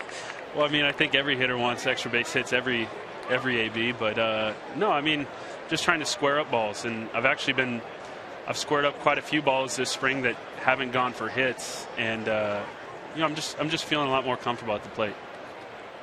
A.J. Pollock leads off the Diamondback 4th. Jake, for fans at home, when you say the game has started to slow down, that's something we hear a lot. What does that mean exactly for you? I think it's a lot of different things. I think first off, it's being comfortable with the guys as far as your teammates, the coaching staff. A lot of the guys have. A.J. Pollock drives one to right, and that's off the base of the wall. Sierra plays the hop, and A.J. has his 6th double this spring. Leadoff man aboard their first hit against Danny Duffy. You were saying, Jake, go ahead. Yeah, I think it's just being comfortable with the guys around you.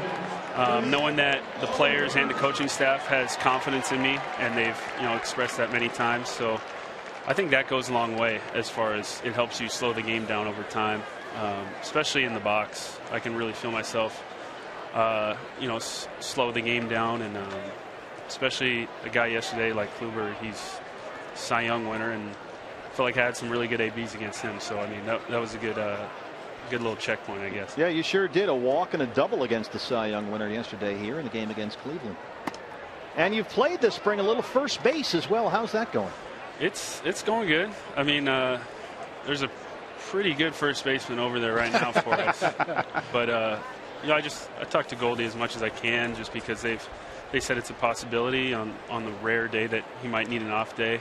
I could possibly be over there. So, I'm comfortable, obviously, over at third. That's my most comfortable position. But, if they need me at first base, I can play over there, too.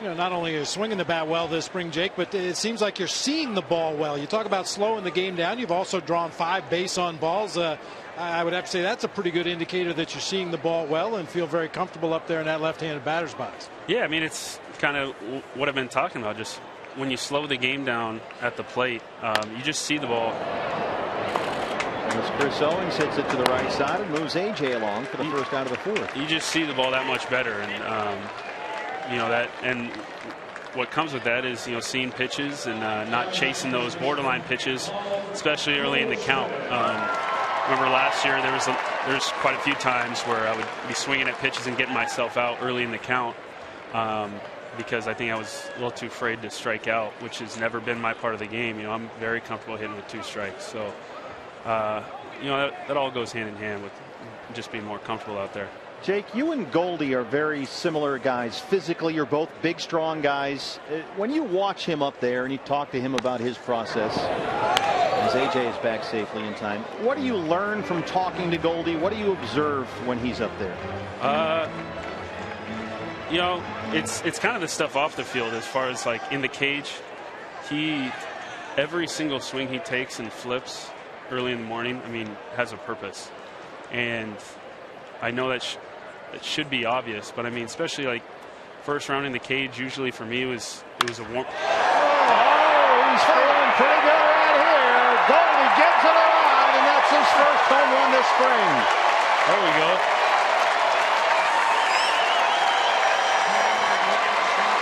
Well, Jake, that swing certainly had a purpose. Yeah, no, that definitely had a purpose. Wow. No, but one of the things that I was talking with him about was just little things like in front toss. He doesn't want it. He swings at only strikes, and in front toss you can swing at a ball and you can get away with it and you can hit it well. But in a game, when a guy like this is throwing 96, you can't hit a pitch, at the letters, which you can in front toss when they're throwing underhand. So little things like that I've learned from Goldie. On the defensive side, same thing. You want to be perfect on defense as much as possible. So just the way he focuses on his work day in and day out, and even in the weight room too. I mean, keeping your body healthy. That's the number one thing is staying healthy and staying on the field. So he does a heck of a job at that. Yeah, there's a level of professionalism there in the way he goes about his business. It's not super intense. Some guys don't talk to me. I'm working on this. I'm working on that. He's always a very laid back guy, but boy, he is always out there with a purpose as Trumbo bangs one into left.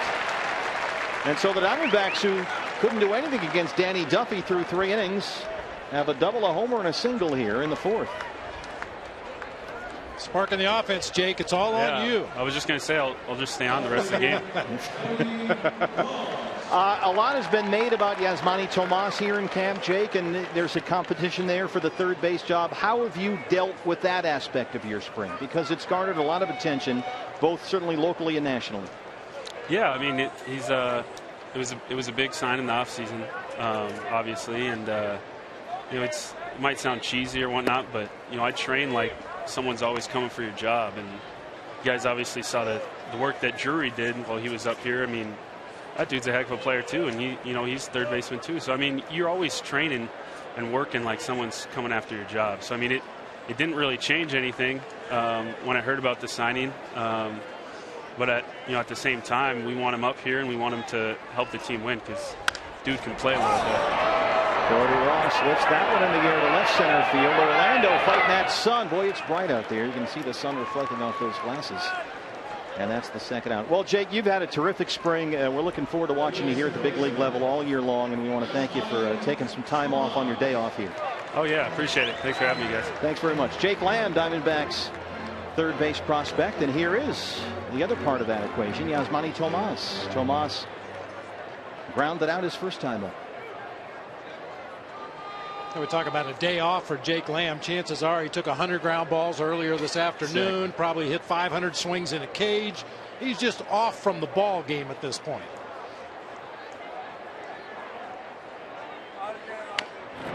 Tomas first pitch swinging. Well, after 10 straight hitless innings from Royals starters, 7 last night by Yordano Ventura, and 3 perfect innings today by Danny Duffy. So that's 10 innings of no-hit ball. And the Diamondbacks in this inning, double, homer, single. And they have Trumbo at first with 2 outs and Tomas at the plate. I like this guy. This guy's a terrific pitcher. He's had some injury issues before, but Danny Duffy is a competitor. Really throws hard from the left-hand side, and there's no reason why he's not going to be a big part of this organization's future. He's ahead of Tomas 0-2, and we'll check the 2-strike approach on Yasmani here.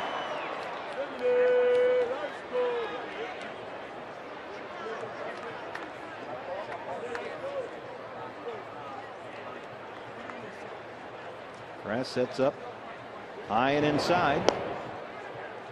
Trumbo is back safely. Boy, Mark Trumbo's had a big spring. A strikeout and a base hit today. Came into the ball game this afternoon hitting .385 this spring with a couple of home runs. His bat has looked so much quicker this spring than we saw it at times last season. That base hit into left field this inning on a fastball, led her high.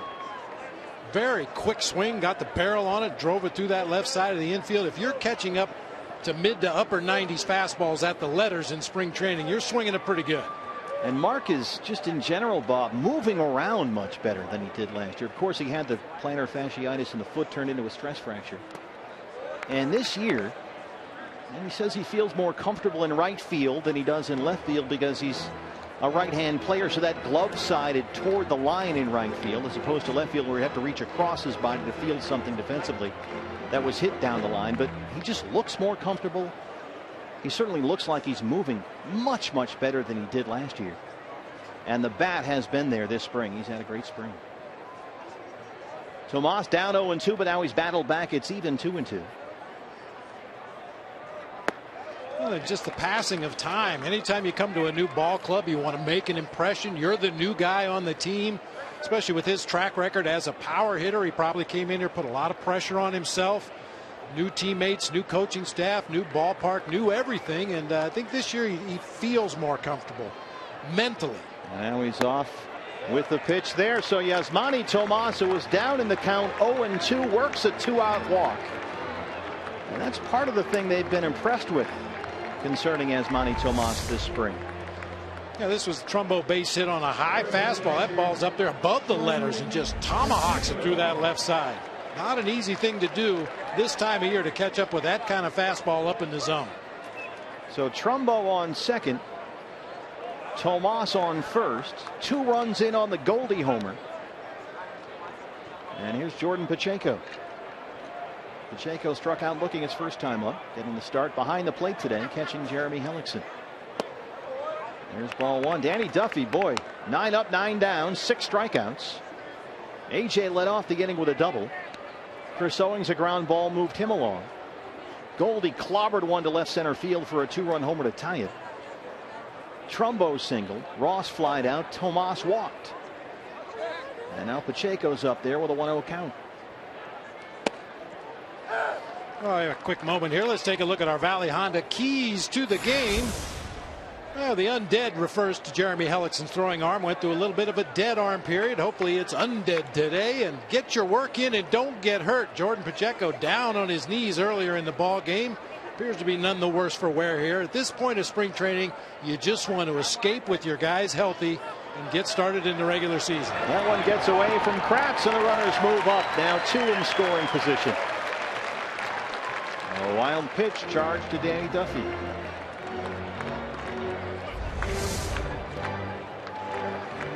Looked like he really spiked a cut fastball or a hard slider that time, a pitch that he rarely throws. We mentioned earlier he relies more on the slow curveball and a straight changeup than on any kind of a slider or cutter, but really spiked that one in the dirt. 2 men in scoring position and a hitter's count here. 2-1 to Jordan Pacheco.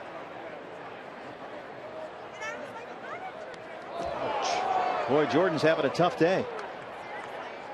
I think that might have hit the very bottom of the bat. I mean, Jordan's hanging in there. He knows it was a foul ball. The sound was more of a thud than a crack.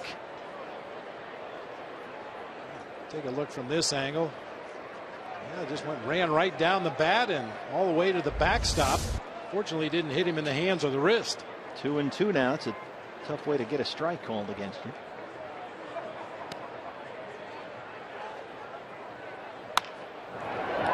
Just a little tapper to Omar Infante. And the Diamondbacks strand 2, but they get 2 to tie the ball game. Paul Goldschmidt way out of here to left center. His first home run of the spring, and we're all tied.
Out at Salt River Fields at Talking Stick in beautiful Scottsdale, Arizona. Diamondbacks and Royals tied up 2-2 as we start the 5th inning, and we're joined by Diamondback starter Chase Anderson, who boy, Chase, I was here the other day when he pitched against the Padres. 6 innings, 6 hits, a run, a couple of walks, 4 strikeouts. It looks like you are really locked in this spring. You know, I just feel good. My health is good this spring. That's pretty much key for me. I just, I'm trying to, get the pitch count up and get ready for the season, but I feel good overall. Yeah, the results have been good. We were talking earlier in the game, Chase, about how some of the coaches have asked the Diamondback pitchers to incorporate that 2-seamer more, try and get, guys deeper into ball games, a little more efficient, get those ground balls. How are you with that pitch? I started throwing it this offseason, and I feel like it's progressing pretty well. There's outings where it's, it's hit or miss, but overall I feel like it's, going to be a good weapon to have, especially when you got a guy, a 2-0 count, and you got a guy at first. You need to get that double play, and he's just looking to yank a pitch, and you throw that 2-seam down and in, and he grounds it short, and you get that double play and get out of the inning. So it's going to be huge. You know what's even better than that, Chase, is when you throw that sinker down and in, and he fouls it off his own angle. Yeah, that's always nice to have, because you can just go back in there again. Is it tough, Chase, when you're competing for a rotation spot and trying to make a big league club out of camp, and suddenly you're asked to incorporate a new pitch?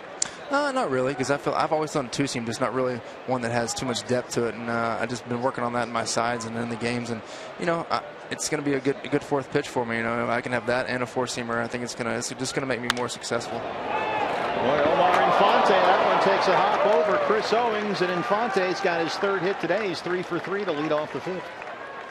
How has spring training gone for you compared to last year at this time? Were you in big league camp last year, Chase? Yeah, this is actually my third big league camp with the Diamondbacks. Last year I didn't throw an inning in big league camp, I don't think. Yeah. I had so many guys in the Australia trip and getting the guys ready to go so much sooner.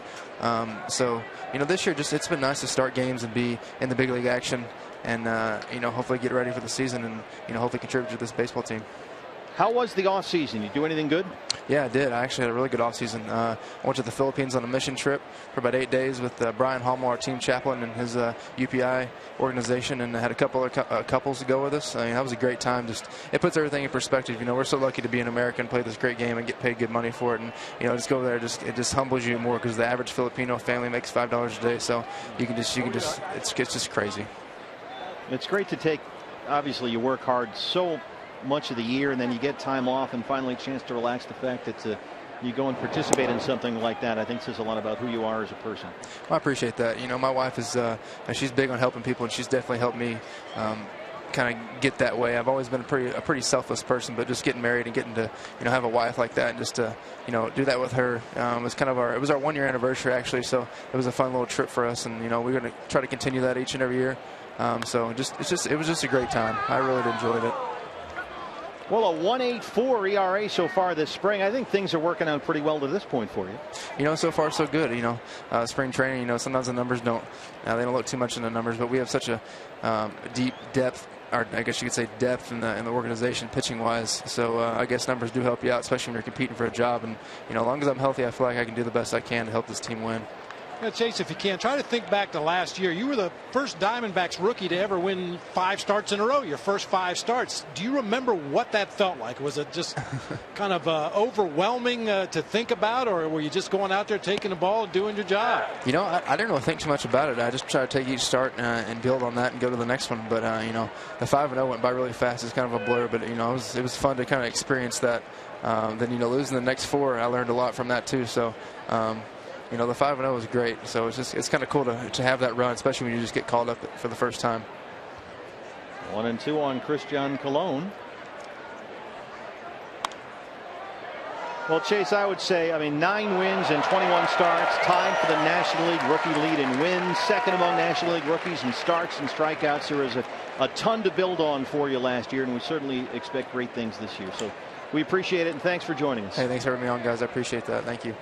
Chase Anderson, who so far has had a terrific spring, a 1.84 ERA, just looked great the other day against the Padres. And the Padres had their A lineup in there. They were all here, Will Myers and Upton and Matt Kemp and all those guys, and Chase pitched very well. And Chase, another guy very much like Jeremy Hellickson, at his best when he's got that off-speed pitch working, the straight changeup. We've seen Hellickson use it to great effect here today against the Royals, and when Chase Anderson is on top of his game, very similar. Spot the fastball, mix in the changeup.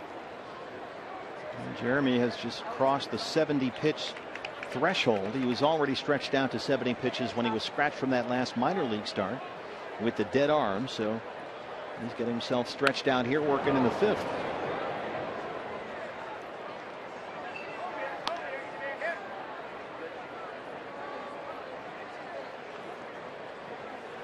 Glad to have you with us here, both in Arizona and in Kansas City. Steve Berthune, Bob Bradley, and Jody Jackson with you from Scottsdale, Arizona. We've seen Andrew Chafin up and throwing in the Diamondback bullpen. Chafin has been a starter his whole career. Has a good chance to win a bullpen job, Bob, coming out of camp this year. It seems to be between him and Matt Reynolds for the other lefty spot in that bullpen, along with Oliver Perez. Right to Yasmani Tomas. The throw pulls Owens off the bag, and they'll have to settle for 1.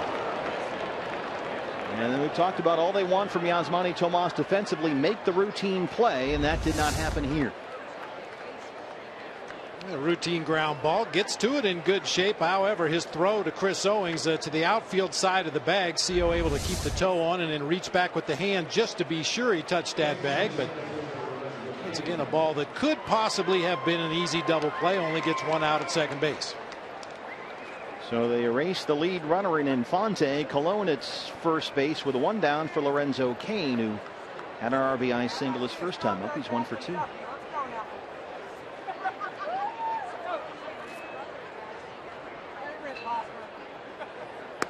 Mentioned that Hellickson coming off elbow surgery last year. So basically the first half of the season for him in Tampa Bay last year was a washout.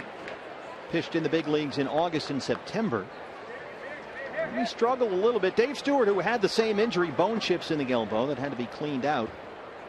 Dave Stewart believes that Hellickson's struggles last year really just a byproduct of the bone chips and the surgery. He had been a very effective pitcher for a long time in the AL East. There's a bouncer that gets by Tomas and through to left field. Ahmed couldn't quite snare it as well, so the Royals have 2 on and 1 out for Eric Hosmer.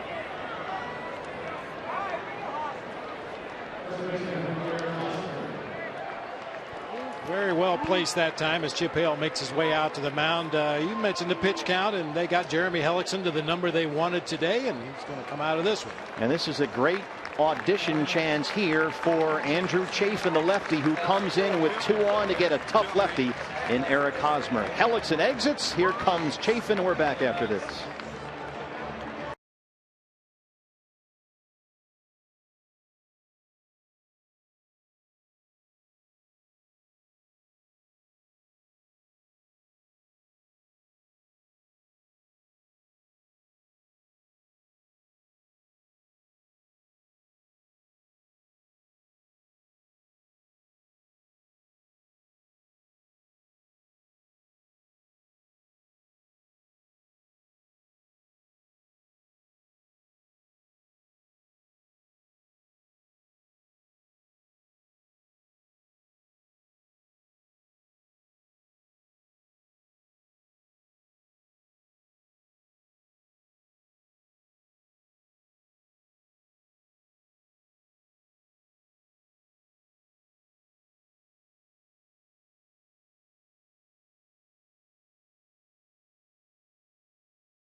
Days ago in a game against the Padres, Chafin, who's battling for a bullpen spot here, came in with a runner in scoring position against the tough lefty, the Padres' Corey Spangenberg, and got a big strikeout.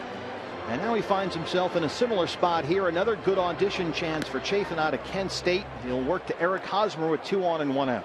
A little different look for Andrew Chafin this year. You may notice he's got that cookie duster above the upper lip there. Of course, Mike Fetters on the Diamondback staff, a guy that's had a mustache for a long time. He's kind of got his trimmed off, but Chafin's letting his get real long. Yeah. Royals have a pinch runner at first base for Lorenzo Cain. Whit Merrifield has come in to run for Cain. So it's Colon at second, Merrifield at first. And a good test here for Andrew Chafin, who's in a battle with Matt Reynolds for a bullpen job here on the opening day roster. And another lefty, Robbie Ray, warming up in the Diamondback bullpen. 2 on, 1 out for Hosmer. Hosmer has hit into a double play and walked. He scored the second Royals run, came in on the Paulo Orlando single in the 4th. Hosmer 3 home runs this spring.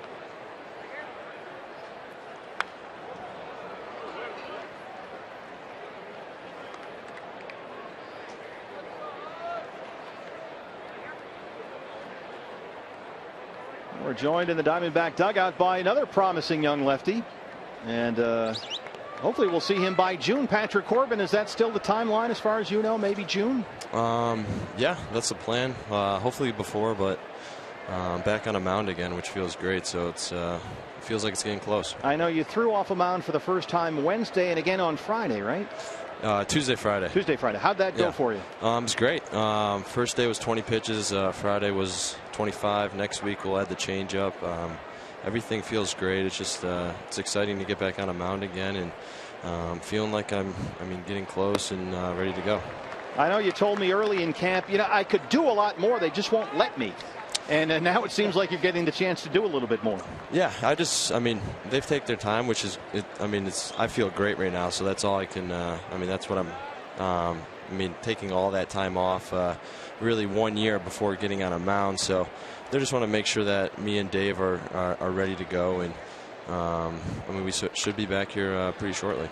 You mentioned David Hernandez. Obviously, you prefer that he not be sharing the same issues you're going through, but does it make it any easier to have a teammate that's doing the same thing, the same program, almost the same timing that you're on? Yeah, no, me and him have gone back and forth, asking questions, seeing how we're feeling, and it's also helped having Daniel Hudson and Matt Reynolds go through it as well. And they're a little bit further in the process than we are playing, but they've been very helpful. And then Dave and I just going step by step every day on the same program has helped a lot. Well, Eric Hosmer bangs a 1-2 pitch up the middle against Andrew Chafin, scores Cologne. It's 3-2 Royals, and Merrifield is in there at third. So Chafin, who was ahead in a big count for him, will work to another lefty here, Mike Moustakas. So Patrick, what's next for you on the plan, on the timetable? I think we have 8 bullpens scheduled, so I already have 2 in the books. We'll add the changeup next week, and then the slider the week after. So, and I think after those bullpens, we'll start seeing some live hitters, which would be great again. So, it's just been a long process, and now just getting on a mound again is a relief, and we're itching to get back on there, start facing some hitters, and get this thing going.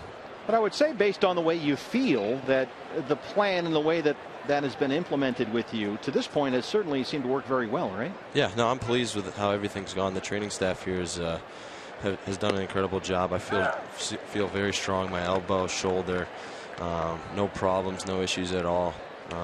We took it slow, but now I think we're starting to ramp it up a little bit. It's getting close, and I would have been on an innings limit anyways this year, so I'd rather start later, make sure everything's good, and finish the season out, and hopefully be in the playoffs, make a run, and be able to pitch in those games.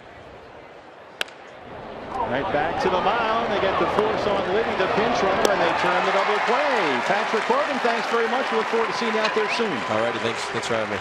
The Orioles get a run in the 5th. They lead it 3-2.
Don't miss the D-backs home opener against the World Series champion San Francisco Giants. Chase Field, Monday, April 6th. That's a 7:10 start.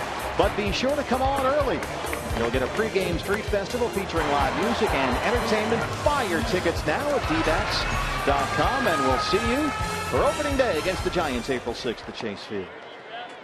Set for the bottom of the 5th. A pretty good outing there despite giving up the run from Andrew Chafin. Was ahead in the count to Hosmer. Got a little dribbler that went through the middle for a run, but then got the double play ball. So encouraging outing there for Andrew Chafin, and a battle for a bullpen spot here. And now all kinds of defensive changes for Kansas City. We'll pass those along. Danny Duffy is still out there. 70 pitches here to start the bottom of the 5th, and Nick Ahmed leads it off. Nick Ahmed grounded out in his first at bat today. Shows bunt, takes a strike. It's 0-1.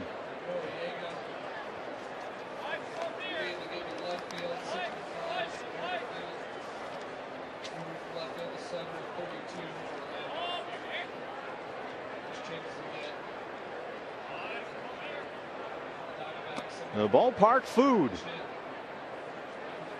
Stevie, I don't know if you're aware, there was a major announcement this week. Speaking of food, I know it's one of your favorite topics. About food at the ballpark this year. Yeah, I did hear some new items on the menu this year. They have really redefined the dining experience. And there's the at-bats we were talking about earlier. Nick Ahmed has clearly progressed as a hitter. And there's just another example. Ahmed hitting right about 300 this spring, and he belts that one into left field. There are the hands. They're up high.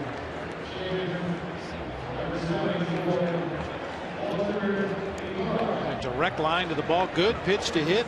Inside part of the plate, hanging up there about mid-thigh, and he bangs it out there into the left field corner. Had thoughts about trying for second base. Took a big aggressive turnaround first, and then slammed on the brakes. Pitcher spot is here, so Walter Ibarra will take the at-bat. Hitting for Chafin, Robbie Ray is throwing in the Diamondback bullpen, so we should see Robbie Ray hopefully for the rest of the ball game. A nice bunt by Ibarra. Liddy had to come way off the bag, and he beats it out. In there for Eric Hosmer. And Ibarra has himself a base hit. A terrific bunt right there. Perfectly placed out there in that Bermuda Triangle. Some indecision between the pitcher, the first baseman, the second baseman. Who's going to do what on this play? Ibarra just puts it out there in that triangle. Outruns the toss to first base. You could see the confusion there. Second baseman Omar Infante actually went behind the bag. Liddy just into the game at first base. And he earns himself a bunt base hit. So 2 on, nobody out to start the inning. A.J. Pollock, who doubled and scored his last time up. He's 1 for 2.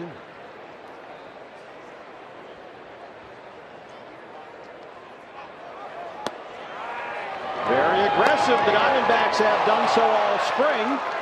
And they are here in this case. Ahmed is in there at third, but they get Ibarra at second, thrown out by Kratz behind the plates. Something you see more and more of from major league teams, knowing the situation with runners at first and second. If Nick Ahmed thinks he has a good enough jump to steal third base, you're probably not going to get him at third. So throw for the trail runner, especially if the trail runner is a guy that's not quite as fleet of foot. And that time Kratz threw from his knees to second base just in time to get the trail runner.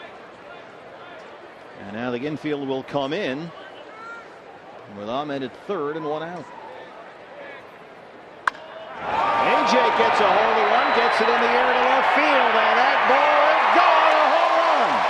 AJ Pollock, his first of the spring. A 2-run shot, and the Diamondbacks regain the lead. So for A.J. Pollock, RBIs number 10 and 11 in spring training. He's had a terrific spring. Boy, narrowly missed a home run in the ball game over in Tempe against the Angels yesterday. First at bat of the game, he chased Mike Trout all the way to the 420 mark in straightaway center. This time a little bit more of a pull shot to the gap in left center. Easily clears that 390 mark. So it's 4-3 D-backs, and here's Chris Owings. This is a high heater from Duffy. It's 0-1. CO 0 for 2 so far.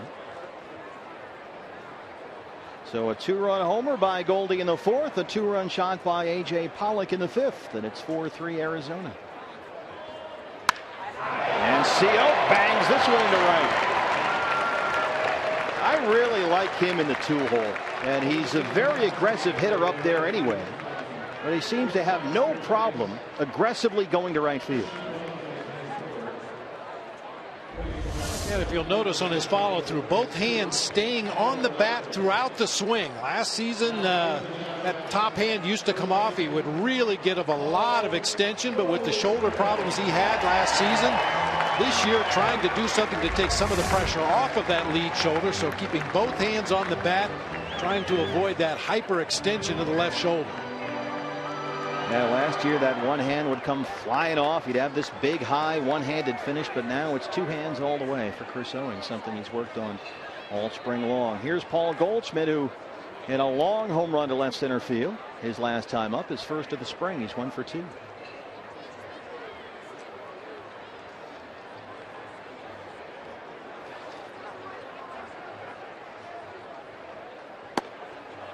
This was Goldie his last time up in the 4th. Well, he made everybody in the ballpark catch their breath. Good to see Goldie squaring one up. No doubt about this one. About halfway up the berm out there in the deepest part of left center field. He's ahead 1-0.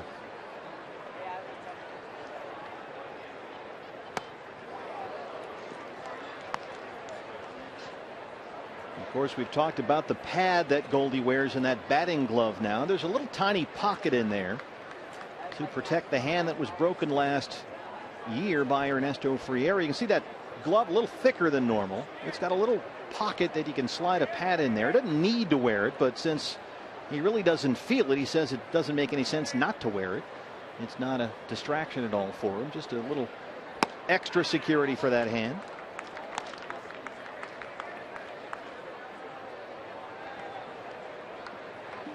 Comes soft and it kind of form fits to your glove, so doesn't need the protection per se, but with a pad available, it doesn't bother him. Might as well have it in there.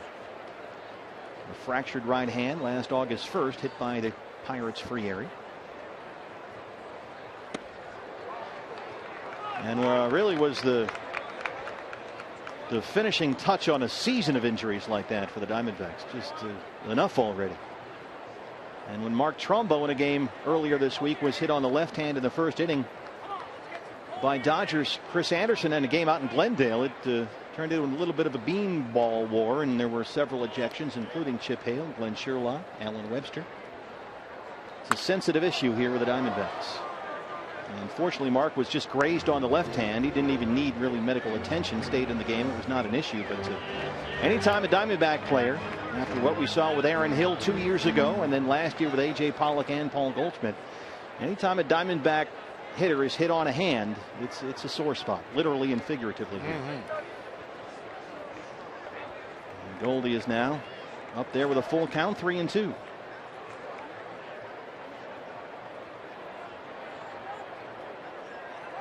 Owings off with a pitch. That's fouled away. 2-strike count. You still have to protect the plate. That time Owings had a good jump over there at first base against the left-hand throwing Danny Duffy. But with a 2-strike count, you've got to battle. If that pitch is close enough to the strike zone, it may be a called strike. You got to take a hack at it, even if your runner had a great jump over there at first base. New third base coach Andy Green down there was the manager at AA Mobile last year. Former Diamondback who broke into the big leagues under Bob Brenly. His first big league manager with the D-backs. And what turned out to be a somewhat forgettable year. Oh, very much a forgettable year. Well, probably not for Andy Green, but certainly was for me. Yeah, how do you grade Danny Duffing's outing today? I mean, no hits through the first 9 batters, and he was dealing. 6 strikeouts. Oh. And then since then, not so much. Well, 7 of the last 11 hitters have a base hit. He threw in a walk, has given up a couple of home runs, making another walk to Goldie here. He had half of a real good day and half of a not so good day. There's activity in the Royals bullpen with Duffy now at 85 pitches. Ryan Madsen, the former Phillies closer, is warming up down there for Kansas City. And here's big Mark Trumbo, who belted one into left for a single his last time up. Trumbo 1 for 2. He's got Owings at second, Goldie at first, and only 1 out. 2 runs in on the Pollock homer, 4-3 D-backs.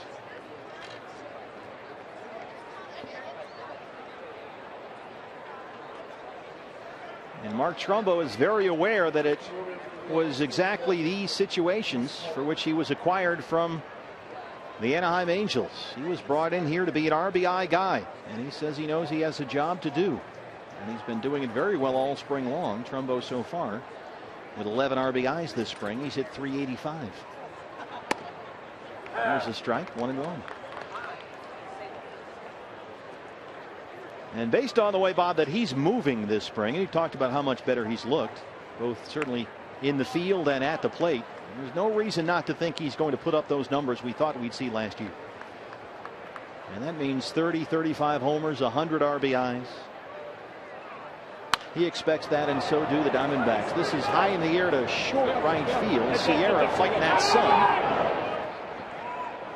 And the runners hold 2 down. I'll tell you, guys that have good throwing arms in the outfield, they look for any opportunity to showcase that hose, and Moises Sierra has a great throwing arm. Routine catch out there in right. Chris Owings wasn't going anywhere at second base, but hey, take a look at this. Just throws an absolute laser all the way to third base in the air. It's funny, we were in Maryville last week, and I talked to Gerardo Parra, the former Diamondback who's now with the Brewers, and they have Parra playing some first base this year. And I said, it's always great to see G. And I said, how you like it? He said, that's fine. I like my teammates. It's great. It's real comfortable here. And he said, oh, I see they got you playing a little first base. And he went, yeah, you know, a little bit. And I said, well, you can't throw anybody out from first base, can you? And he just kind of broke out laughing. He likes to show off that arm. Oh, boy. And Mark Trumbo is another guy who's going to be the right fielder this year. He's got a big arm. Mark was drafted as a pitcher by the Angels. He was a guy in high school who was throwing 90 mile an hour, mid-90s in fact.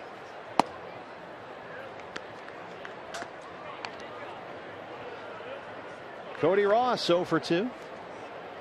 Duffy now at 90 pitches. And Ryan Madsen appears ready in the Royal bullpen. There go the runners again. Cody fouls that one back. He just missed it. We've seen this from Chip Hale all spring long. The Diamondbacks have emphasized this spring situational baseball and aggressive baseball. They'll take the home runs, and they're looking for them from Goldie and Trumbo in that lot. But you'll also see, Bob, a lot of this. Well, this is one of those you better make sure you make it. You better be sure that you have enough of a walking lead and a jump on that pitcher to make it safely to third base. And the same thing goes for the trail runner. You better make sure you can make it to second base with runners in scoring position and 2 outs in the inning. And there's the strikeout. That's the 7th for Danny Duffy. But A.J. Pollock, his first home run of the spring, a 2-run shot, makes it 4-3 Diamondbacks.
two-run homer by A.J. Pollock has given the Diamondbacks a 4-3 lead as we start the 6th inning, and the left-hander Robbie Ray is out there for the D-backs, and a host of defensive changes behind him. And we'll get to all those in just a minute. But first I want to say hello to a guy who's become something of a matinee idol in his native Venezuela. It's Ender Inciarte. Hello, guys. How are you all doing? Ender, I wish I was doing as good as you. Every time I tweet out a picture of you or something, and you and I have talked about this a little bit, the women go crazy. You have become like a one-man boy band. Well, are you fighting them off these days? What's happening? Well, yeah, they're fighting. No, I'm just kidding. No, I'm glad I have people cheering for me. I'm glad in Venezuela I have a lot of fans that follow the Diamondbacks too, so it's all great for me. I like that. Well, it's been another great spring. How have things gone for you this spring? It's been well. I've been working hard in the cage and the batting practice, and I just want to be able to be consistent all year long. And because last year you all know that I started really slow, so I just want to be able to contribute to the team from day one, and and I feel like I'm doing it right now, and I'm good with it. Yeah, with your experience last year, Ender, you know your teammates better this year. You know the program better this year. You know your coaches, your manager. Does it make it more comfortable this year coming in, knowing what you know from last season?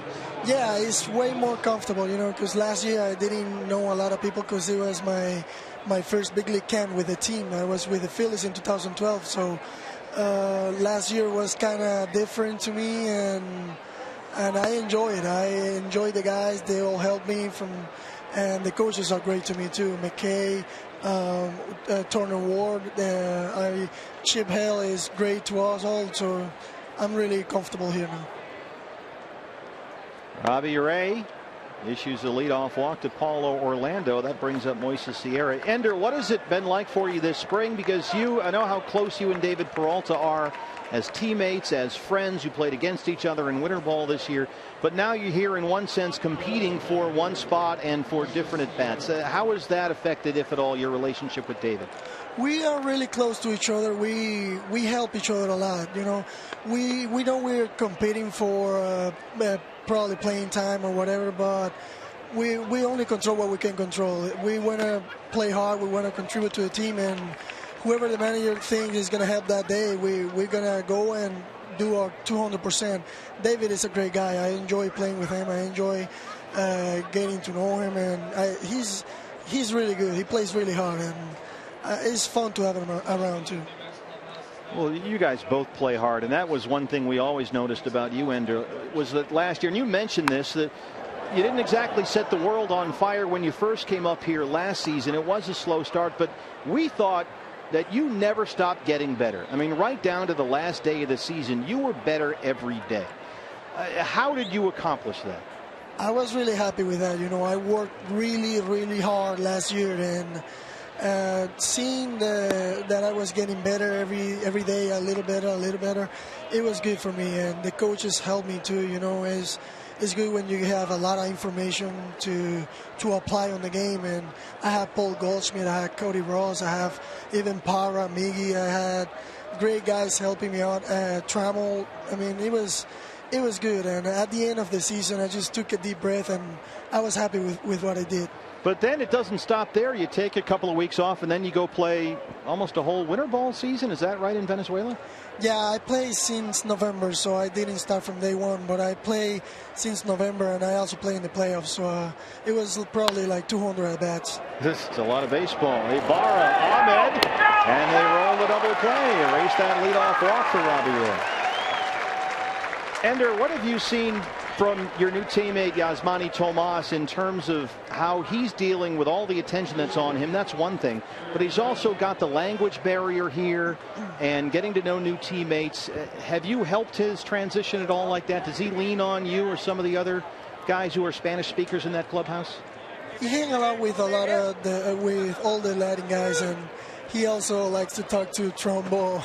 They get along, so I mean, I think he's a great guy. I think he's gonna be good because you can see his swing, and he's got power. He's gonna help the team, so he's getting used to it. He knows there's a lot of attention in him, but he's not putting pressure on him. Every time we talk, he say, I know I'm going to hit, I know I'm going to do this. So he's not putting pressure on him. He's just having fun, but he also know that there's a lot of tension on him. You know, and those power hitters speak their own language.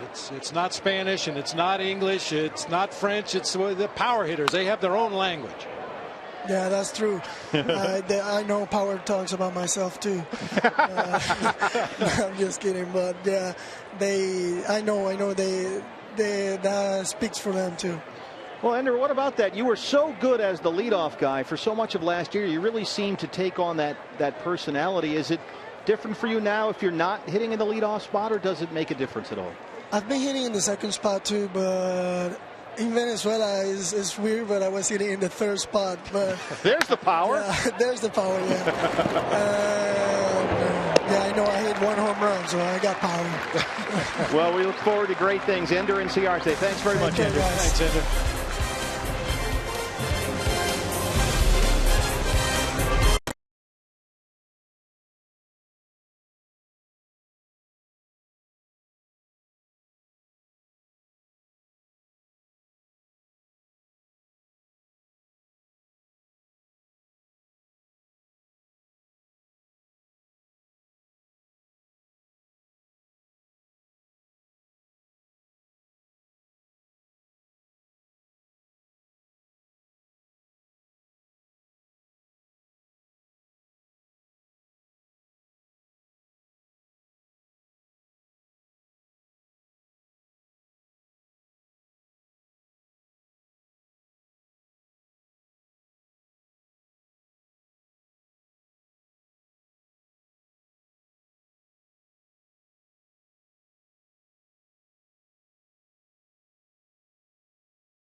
Where the D-backs will play the Rockies tomorrow, but another portion of the squad going down to Hermosillo, Mexico, already down there. Rubiel Durazo, Luis Gonzalez, Derek Hall will make the trip along with Tony La Russa, Chip Hale, of course. And a lot to look at tomorrow. The guys going down, you know, Ender Inciarte, you guys just spoke with him. He said to me he's never been to Mexico. He's looking forward to the trip. They will depart at 8 a.m. tomorrow, though, which will kind of make it interesting. Originally, Chip Hale said he was going to make some roster moves tomorrow, but now they will actually wait until Monday. And one thing to watch, Daniel Hudson will pitch here tomorrow against the Rockies, and they are inching toward a decision sooner rather than later on whether Hudson will be a starter or a reliever, guys. So we'll see the dominoes sort of start to fall in the pitching ranks as far as that decision on Hudson. Yeah, they trying to limit. They have bees all over the second base area here on the field, and now we've got a giant gap out there. This is a slightly different shift. This is a shift for bees. A very necessary shift. And we saw everybody running for cover down there in the Diamondback bullpen. The middle of the field there is a beehive, and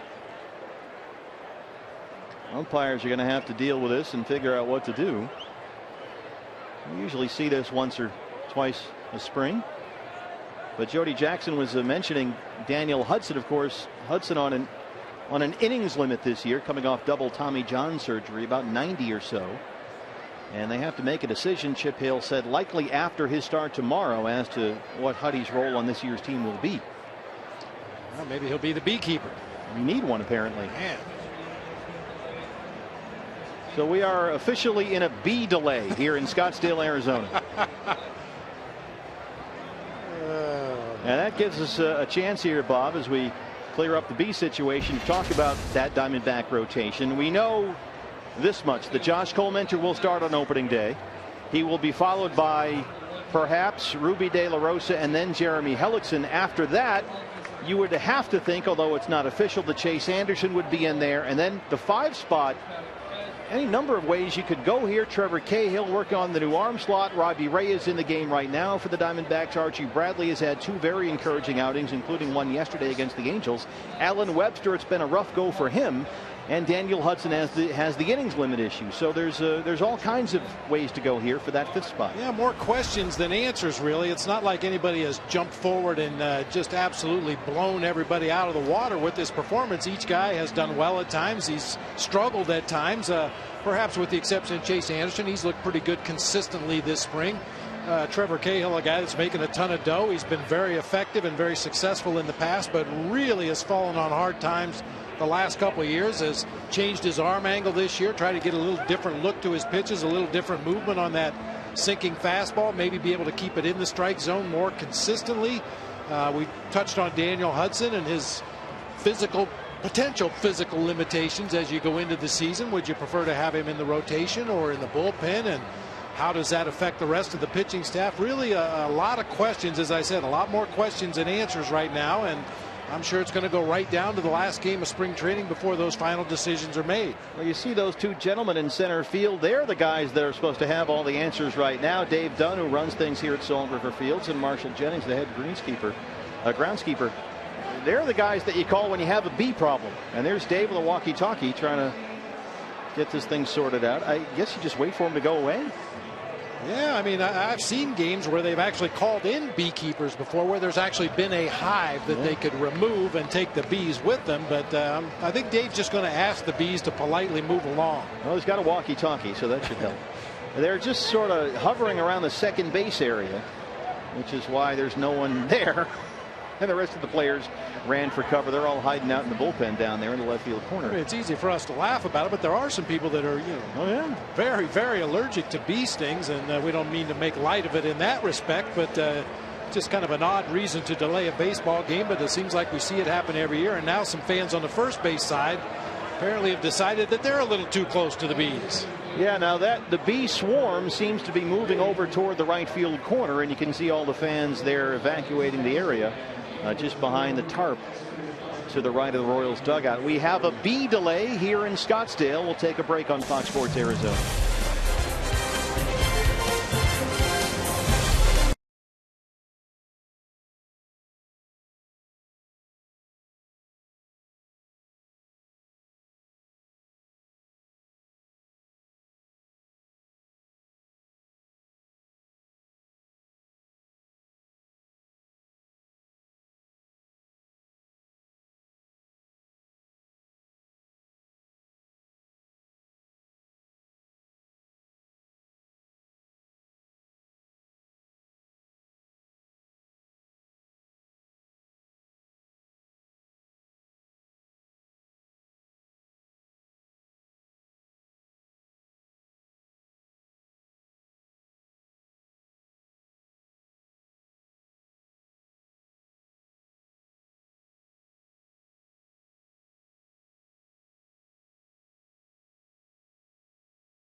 Have cleared out. The fans are returning to their seats, and Yasmani Tomas is in the batter's box to face Lewis Coleman here to open up the 6th inning. Diamondbacks lead at 4-3. 2-run home runs by Paul Goldschmidt and A.J. Pollock. Tomas so far has grounded out and walked. He's 0 for 1. A 5-minute B delay as Tomas grounds out to Coleman, 1 down. Now they're kind of out there in the outfield area near the bullpen. Dave Stewart said late this spring if the Diamondbacks can just get Yasmani Tomas's bat started, that might make everything he's going through a whole lot better. And there is the school of thought that all the work he's put in defensively at third base has fatigued him a bit leg-wise. And in the spring, they have seen Tomas have productive at-bats. Wasn't overmatched, certainly, but he's processing a lot right now. But Stu did say the D-backs are looking for the ball to be driven a little bit more by Tomas, and they're hoping they can get that out of him. And what they weren't seeing were the good aggressive swings they'd like to see from Tomas. And they think that front leg kick we talked about earlier will help. But they do have to make a decision pretty soon on where he will be on April 6th. Whether it's on the field, on the bench, or in the minor leagues, they're not sure. Yeah, a lot on his plate here in his first spring training in the United States. And one of those things on his plate is the pitcher on the mound. Jordan Pacheco drops that into left center field for a one-out single. I mean, Coleman gives you a lot to look at in that delivery. It's a little dipsy-do in his wind-up and then drops down to the side. Crossfire, throws against his own body. You know, keep in mind this is the base hit by Pacheco, but you know, for Tomas, he's never seen any of these pitchers before. It's all new to him. And you see a guy like this, Coleman, coming into the ball game, cross-firing, throwing sliders from that low arm angle. That just compounds the learning curve. Nick Ahmed singled, stole a base, and scored a run his last time up. He's 1 for 2. There's a strike, 0-1.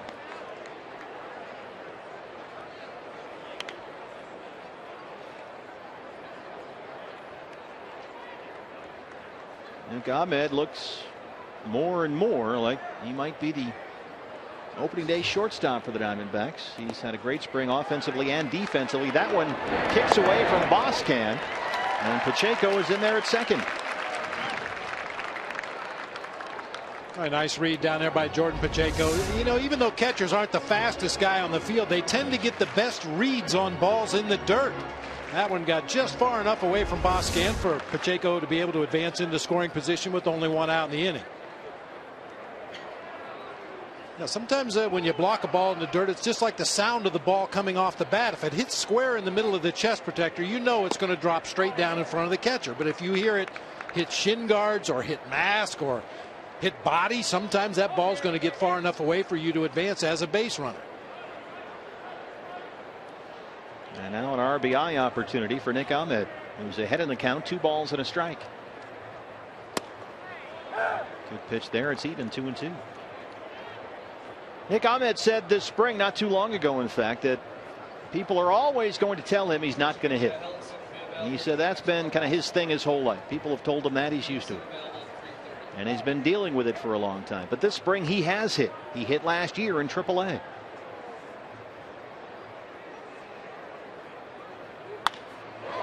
And he's bidding for another one right here. That drops in. Andy Green will wave Pacheco home, and it's another base hit for Nick Ahmed, who's 2 for 3, a 5-3 D-backs lead.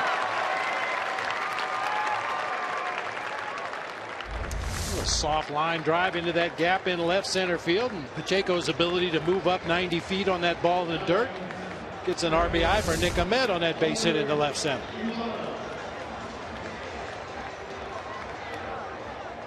So Ahmed delivers a 5-3 D-backs lead. Each team now with 9 hits in the ball game.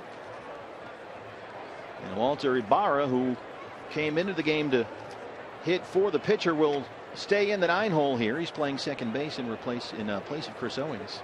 A lot of defensive changes at the midway point of the ball game for both sides. Evan Marzilli, who took over for A.J. Pollock in center field, is on deck. Walter Ibarra, we've seen a lot of him this spring, playing both second base and shortstop.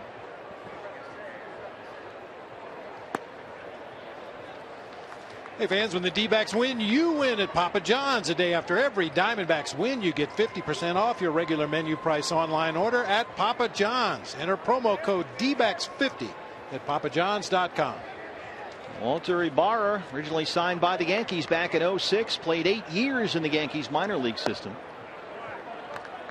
Was with the Dodgers organization last year, played mostly at AAA. 97 games at Albuquerque, hit about 270. Looks like the bees are moving around again, and so are the fans. It's behind the first base dugout. 2-0. Walter Ibarra has played primarily shortstop in the minor leagues, some second base as well, handful of games at third. This is a guy from Mexico, 27 years old. He's played everywhere. You name a league, Walter Ibarra has been there. He's a switch hitter. He's ahead in the count, 2-1. There goes Ahmed. That is over the mound. They'll have no play at second. They get the out at first. And again, the Diamondbacks very aggressive on the bases, starting the runner there, and they avoid the double play.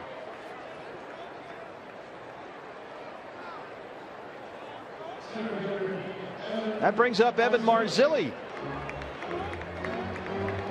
who's played a lot in this ballpark in the Arizona Fall League. Evan, a left-hand hitter, just turned 24 about 2 weeks ago. Last year at Low A South Bend, 245, 8 home runs.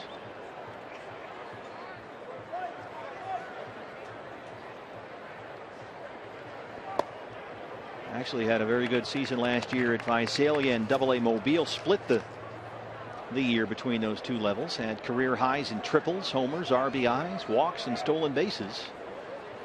And then was very productive this fall with the Salt River Rafters, who won the Arizona Fall League Championship last year.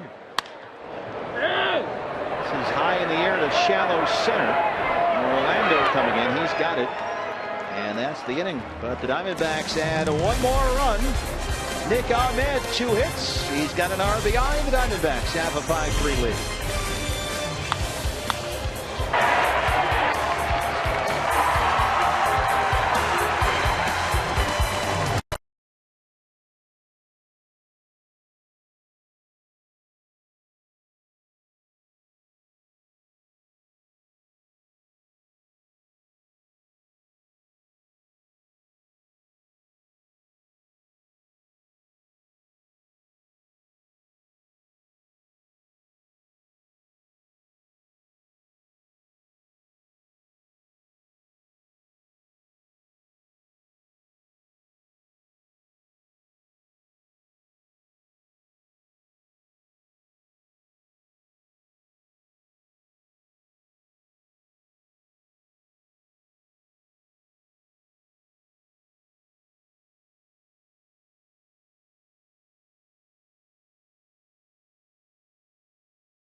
Diamondbacks lead the Royals 5-3, and he just can't keep the headsets off. It's Mark Grace who joins us, the new assistant hitting coach. Gracie, how are you? Good afternoon, gentlemen. How are we doing? How are you doing? How's the new gig? You know what? I love it. It's a pleasure to coach a lot of these guys. They're working hard. We got work to do, guys. Let's not kid ourselves. You know, we lost a lot of baseball games last year, but that's not going to be the case. We feel like we're a much more competitive ball club this year, and you know, getting back to me, man, it feels really good to put the uni on again. It really does. What have you seen this spring? I guess I should say, who have you seen other than number 44 that you've liked? Yeah, well, you know what? There's a guy named Goldschmidt. Yeah, you pointed him out. He's got a chance. Yeah, huh? you know, if we're patient with him, guys, if we're patient with him, just run him out there every day. You know, he's going to get the hang of it one of these days. But the two center fielders are having great springs, guys. You saw A.J. Pollock hit a 2-run home run. Ender Inciarte has had a great spring. You know, they're both gonna. Golly, it's tough to keep them out, but also David Peralta and Mark Trumbo are having great springs as well. So, what do you guys think? You've been out here a lot, BB. You know, what do you think of Nick Ahmed? You like him? I'm getting to like Nick Ahmed. When I saw him last year, Gracie, I think I kind of echoed the sentiments of a lot of baseball people that you could knock the bat right out of his hands. Right. But, that's not the case anymore. No, he's come a long way. He's impressed me. Steve, what do you think? Gracie, I said this on our podcast, which you were kind enough to join us on, and I said that was very kind of me. It was. I said it early in the game too. His at bats this spring, I think, have been really, really good. They've been pretty crisp. I agree. Tuffy Gosowich has done a good job of taking the bull by the horns back there behind the plate. Obviously, BB, you've forgotten more about catching than myself or a lot of people, but I really like what Tuffy has done back there. There's a lot more to it than just hitting and catching and throwing. He's got to take ownership of a major league staff. That is also a major league staff. That includes their egos, their insecurities. He's got to keep these guys ready to pitch every day. And also, Chip Hale's done a great job. His high energy. There's never ever a day that he's not prepared and ready. And he's been a pleasure to work for. What about you? Last year it was the buses in Hillsborough. You're going to travel in a little better style this year. How much did you enjoy your experience with the Hops last season? You know what? The whole coaching thing is great, guys. Everybody be alert down the first base line with this guy at the bat. Gee, man, Christmas. Anyway, get the head out, son. Anyway, it was great. First of all, we won a championship. That you don't realize. Yeah, BB and I got one in 2001, but. I mean, my stomach was churning and all the above last year just as much in short season A. Hillsborough, Oregon is. I've never really spent much time in the Pacific Northwest. What a great place to spend a summer. And coaching, man, this is fun. It's a lot of fun coaching the lower levels, which I've been doing, and obviously, the talent. There is no higher level than the major league, so I'm fortunate and lucky and so fortunate to be with the Arizona Diamondbacks, an organization that's had my back all through the good times and the bad times. Hey, Gracie, we've had an opportunity to talk to a lot of the guys today during the course of the game. And, we talk about, I'm working in the cage and I'm taking soft toss and I'm doing this and doing that. But in your experience, especially this spring, how much of the teaching that you guys do is between the ears rather than a physical act? I think at the major league level, once again, these are the best players in the world. I'm not a big guy on mechanics. Turner's much better at the mechanics stuff than myself. I'm more of the between the ears. Like I said, your mechanics, once you get to the big leagues, your mechanics are they are what they are. So Pete Rose, you wouldn't really teach those mechanics, but it worked for him. And what we're trying to do is figure out what the opposing pitcher is trying to do to you. As much as we're worried about, oh gosh, where's my hands or my shoulder, this, and what we need to think about mostly is the baseball. That's the most important thing, and that's what I try to preach with the guys. Turner's really good with the mechanics stuff and the swing part, and then I had close to 10,000 at bats in the major leagues, so I've got some experience to draw upon, certainly. Well, Gracie, speaking to that point, I thought it was funny how you mentioned that despite all those at bats and the World Series ring and everything, that you said when you got to Hillsborough and started talking to some of the young guys, as soon as they Googled you and found out who you were, they started listening. It's true. It's true. And the first number in my age now is a 5. So a lot of these guys, who the heck is that guy? And then, hey, maybe he wasn't so bad after all. But honestly, the young guys that you have to go back to basics when you're in the Arizona Fall League or in short season A ball. You really have to go back to basics. I mean, really, really basic stuff that we take for granted at the big league level. These guys know, but a lot of these young kids that are being signed are anywhere from 17, 18. A lot of them come from the Dominican. They're 16 years old, and that, man, you'd be surprised just how much they don't know about the game. And you have to really start from scratch. But now you get guys with the talent that's in this dugout right now, and obviously the opposing dugout. They kind of know what to expect from their swings. They know what to expect from themselves, and we're more psychologists, I would say. I'm kind of an offensive psychologist with these guys as much as a coach. And how much of it, Gracie, is going to be situational? Because we've seen all spring long that Chip and the whole staff very aggressive on the bases. So I imagine that has to translate to a different approach at the plate sometimes. Yeah, and we have really stressed the situation. I think I was a situational hitter, Steve, my whole career. If there was nobody on and 2 outs, yeah, we might try to hit one as far as we can. Guy on third, less than 2 outs. Runner on second, 1 out.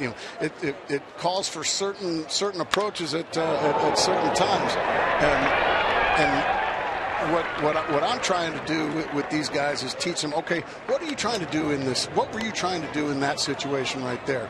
Well, I was trying to do this, Gracie. Okay, well, did you think about maybe this? And a lot of times, well, no. And I'm not saying that I'm right, but it's just another voice and another way of maybe approaching a situation. And so far the players are buying into what Turner and I and Chip and really everybody are cooking up. They're buying in, and you know what, guys? Honestly, here it is, March 28th. These guys are ready to play. They're pretty much crying uncle with spring training. They're ready to play. They can't wait to get started against San Francisco here in a week or so. Here's the critical question. Now that you're in a coaching role, I'm sure that you are really reaching back and drawing on all the lessons you learned playing for Bob Brenly. You know what? Bob Brenly is a championship manager. Nobody ever can take that away from him. And you know what? There for 3 years, I loved playing for him. You were BB, you were as fair as you possibly could be. You did a great job, BB, of penciling in Randy Johnson's name when it was his time, Kurt Schilling's name when it was his time, and sheer genius. You know what? It was sheer genius. But we had a great coaching staff that year. Not only BB, but we had a great coaching staff that year. Bob Melvin has gone on to win Manager of the Year a couple times.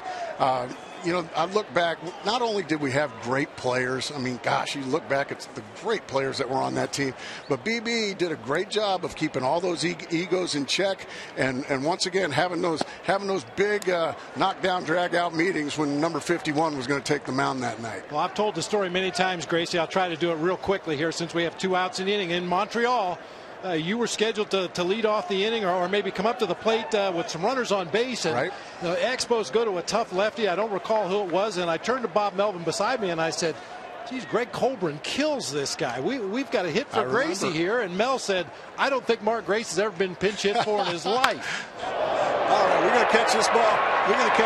Come on, Mars, go catch that ball. Evan Marzilli will play it off the wall with a bare hand. Boston scores. Merrifield comes in, and the Royals have tied it up. Well, it looks like I just, once again, here I am on the air and just doing bad things. Well, you're the hitting coach, and so we see some hitting. That's Alex Liddy, a 2-run double. Well, just to put a bow on that story, I whistled, hey, Gracie, listen, as much as I hate to do this, we're going to hit Colby right here. And Gracie told me, if you think he's the right guy in this situation, I want him up there at the plate.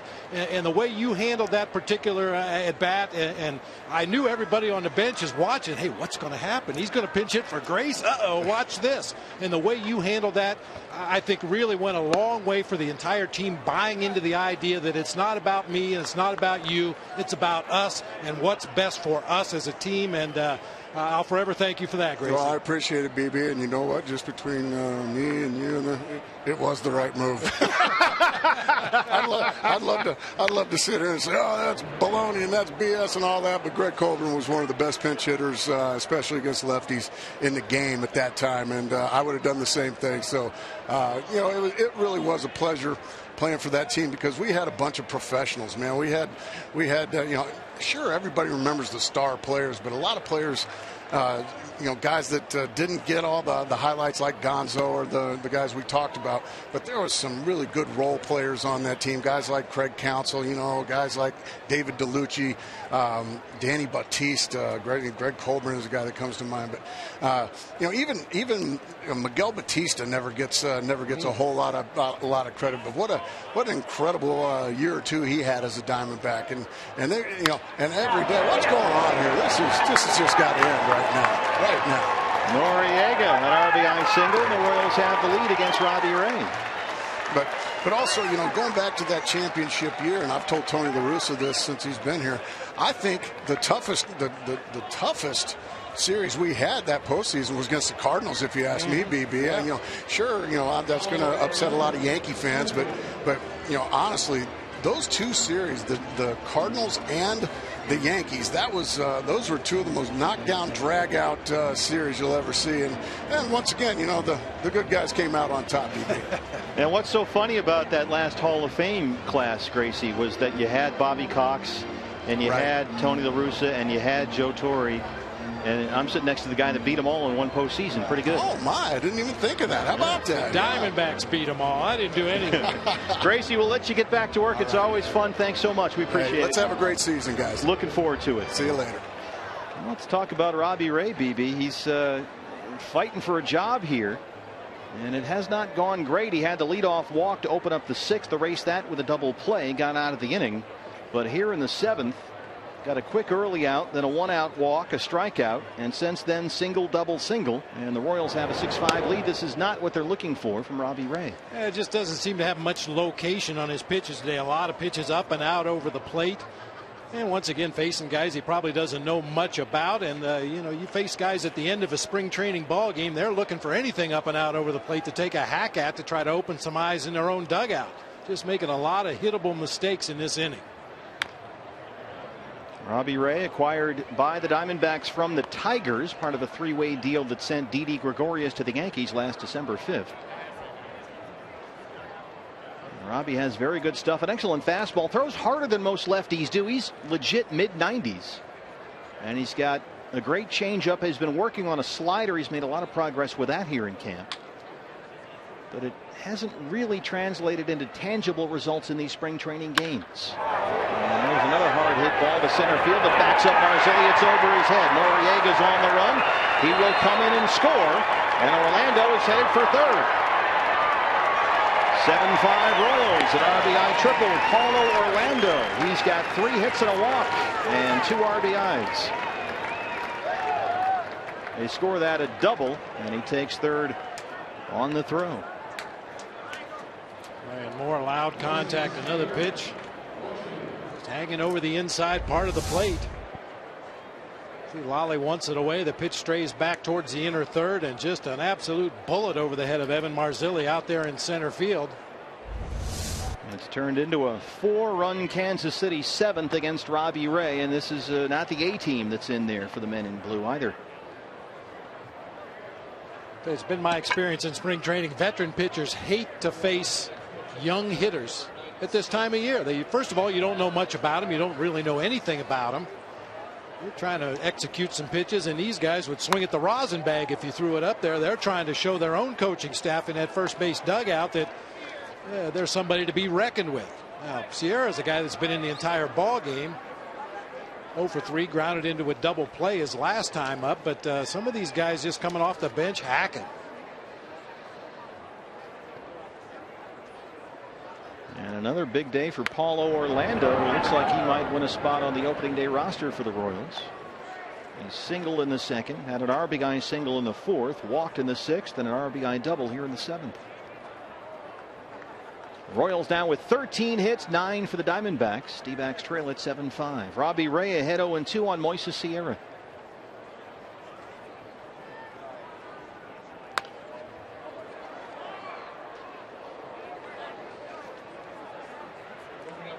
A.J. Schugel warming up. The right-hander who was a starter last year in the minor leagues and has been competing for a bullpen spot here this spring. He was having a very good spring up until an outing earlier this week against the Brewers on Tuesday here when he got knocked around a little bit.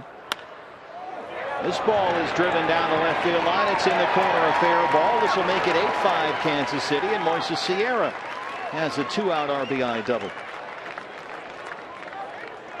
That's 5 straight hits given up by Robbie Ray.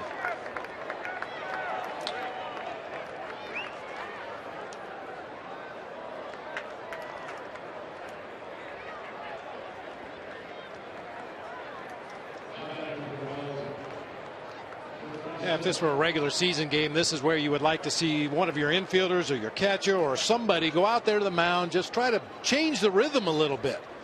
It's like that old cartoon, that Bugs Bunny cartoon, where they're playing the cha-cha music and the hitters are dancing their way up to the plate.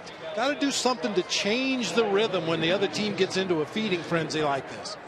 8-5 Kansas City now. Sierra at second. And Brian Fletcher is the hitter.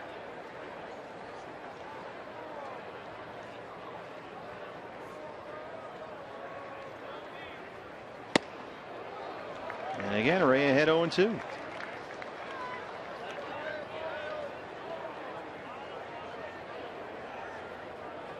This is a guy, Robbie Ray, that has swing and miss stuff. That's why they got him. A good fastball and a very good changeup. It's a ball that Dave Stewart says does have some natural sink to it. Should play at this level. A 4-seamer and a 2-seamer. And the search for Robbie Ray has been ongoing, looking for a breaking ball, one that's reliable and one that he can get comfortable with. And he's made a lot of progress with a slider. And along the way, maybe lost the feel for the changeup a bit. But they're trying to make him a legitimate 3-pitch guy so he can be a big league starter. Slow roller to third. Apara is there. And that's the inning. But the Royals get 5. They take an 8-5 lead. We stretch here in Scottsdale.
Seventh inning from Scottsdale, Arizona. Diamondbacks trail the Royals 8-5.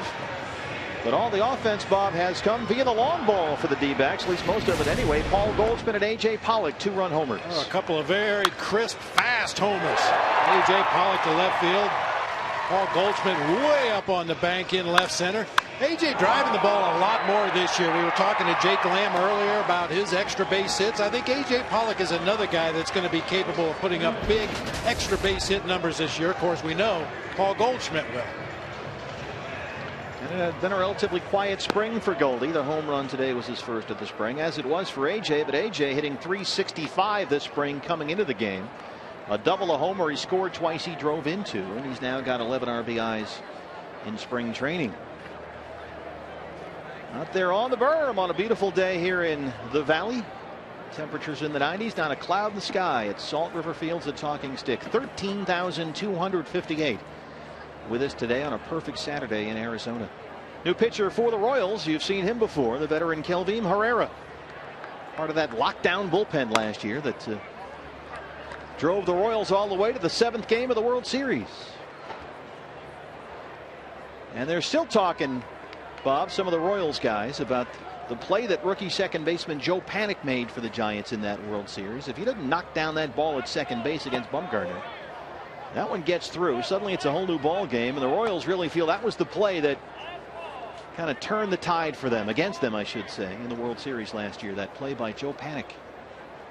Herrera, 70 appearances, a 1.41. That'll work.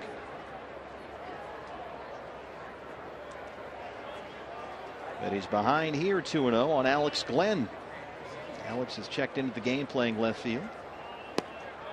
A lot of guys from minor league camp in the game at this point. At this point, Bob, with a week to go and guys have pretty much accomplished everything they want. They're pretty much close to the number of at-bats you want, the number of innings. So in that last week, do you then, instead of worrying about getting them at-bats or getting them innings, do you worry about getting guys days off? You know, depending on how they've gone about getting those at-bats and getting those innings pitched. Yeah, but for the most part, this last week of spring training, we used to like to always use it as fine-tuning. like you said, everybody should have the number of at-bats. They should have the number of innings that you need to get to prepare for a season. Now, is there something you specifically need to work on in this last week? You know, maybe you bring guys in early and play them in a minor league game early in the day to get a couple of at-bats and work on hitting the ball to the opposite field. Well, what a comeback by Herrera right there. Fell behind 2-0 and strike one, strike two on changeups, and then finishes him off here on a called third strike. That appeared to be another changeup. And Glenn, who put up big power numbers with a rawhide last year, gets a look at some real big-time, big-league pitching. Orlando Hudson has been a guest coach here for Chip Hale this week. The O-Dog in uniform has been taking out the lineup card. He's been coaching first base a bit this week. Good to see him here in Sedona Red. Daniel Polka is the hitter, and Nick Buss is on deck.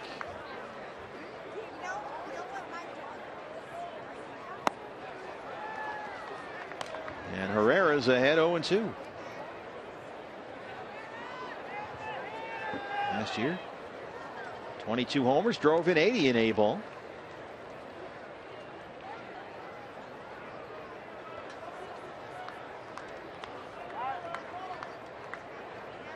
One more spring game for you. That's coming up Friday from Chase Field. We play the final 2 spring training games at Chase Field next Friday and Saturday against the Cubs as Palka strikes out. Herrera, 2 strikeouts so far.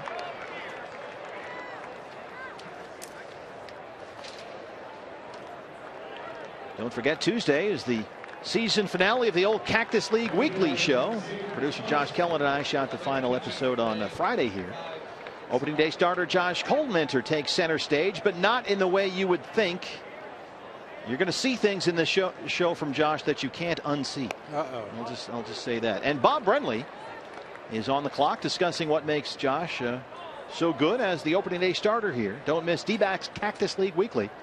It's presented by Chaz Roberts, Tuesday 7:30 and 10:30 right here on Fox Sports Arizona. That one is fouled just by Dave McKay at first. Things you can't unsee. Yeah, it's scary. You got to tune in. I don't want to give it away, but it's been great to work with Josh and the whole Fox Sports Arizona staff on our Cactus League Weekly Show, brought to you by Chaz Roberts all through spring training. 2-1 now. You know, as a manager the last week of spring training, we tried to play the games like you would play them during the regular season. You know, pinch hit where you would pinch hit, pull the plug on a pitcher where you would normally pull the plug on a pitcher, try to get the matchups out of the bullpen that you would look for during the regular season. It's spring training for the managers and the coaching staff, too. You have to start thinking in those terms, winning ball games, not just getting guys their work in spring training. Yeah, I remember walking Sammy Sosa intentionally over in Mesa one day in an early spring training game just because I was a first-year manager. Said we're going to walk him during the regular season in this situation. We might as well practice walking him right now. How'd that go? Oh, boy, did I get booed. Woo! You know, 15,000 fans over there had come to see Sammy hit the ball out of sight, and I didn't allow that to happen. They all went there to see you manage. Yeah, I'm sure they did. Yeah. But, you know, we were trying to accomplish some things, too. We weren't there just to put on the Sammy Sosa show. We were trying to figure out how we were going to win ball games during the season, and one of the ways you could beat the Cubs was not let Sammy beat you. And that's especially true for Chip Hale as a rookie manager this year, trying to get his Diamondbacks to play a particular way, pay attention to certain things, be very situational. And Nick Buss draws a 2-out walk. And now in a spring training where you always wonder, all right, well, who's number 5 out there and who's number 95? Now the real quote-unquote number 5. This is not an illusion. It really is Ender Inciarte who steps in. 2 strikeouts and a walk for Herrera, and now he'll work to Ender.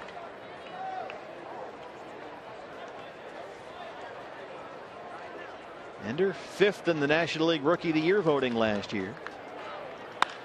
First pitch, jumps on it, drives it to left center field. It backs up Orlando at the track at the wall, and he's got it for the final out. We will head to the 8th inning here at Salt River Field. The D-backs trail the Royals 8-5.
Sports Arizona is brought to you in part by Chaz Roberts Air Conditioning and Plumbing. Choose Chaz. By Sanderson Ford. The best play is at Sanderson Ford. And by the Arizona Rattlers. Strike is one. March in the Valley. Out on the grass berm here at Salt River Fields at Talking Stick. More than 13,000 on hand. Another sellout here on a perfect Saturday in March here in Arizona. We're at the D-backs trail the Royals 8-5 as we start the 8th inning. And the new pitcher for the Diamondbacks, a right-hander, has been battling for a job in the bullpen this spring and has, for the most part, done very well. It's A.J. Schugel, the 25-year-old who was a starter last year at AA Mobile. 26 starts, a 6-4 record, a ERA right about 3.5. He's had a lot of very effective outings this spring and has attracted some attention in the battle for bullpen spots, as that one is lined right to Polka at first. A very quick out against Jackson there, but in his last outing, AJ had a rough time of it. Well, his last outing earlier this week against the Brewers. And he came in to face guys like Chris Davis and Gerardo Parra and Logan Schaefer, Scooter Gennett, Gene Segura, Adam Lind, and got knocked around a bit. And we'll see how he bounces back here. So far, so good. One out against Jackson. And now here is the catcher, Boscan. His first pitch swinging.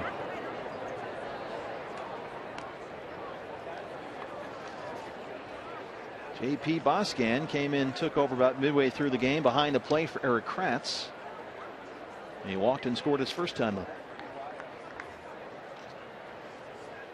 This is hard to third.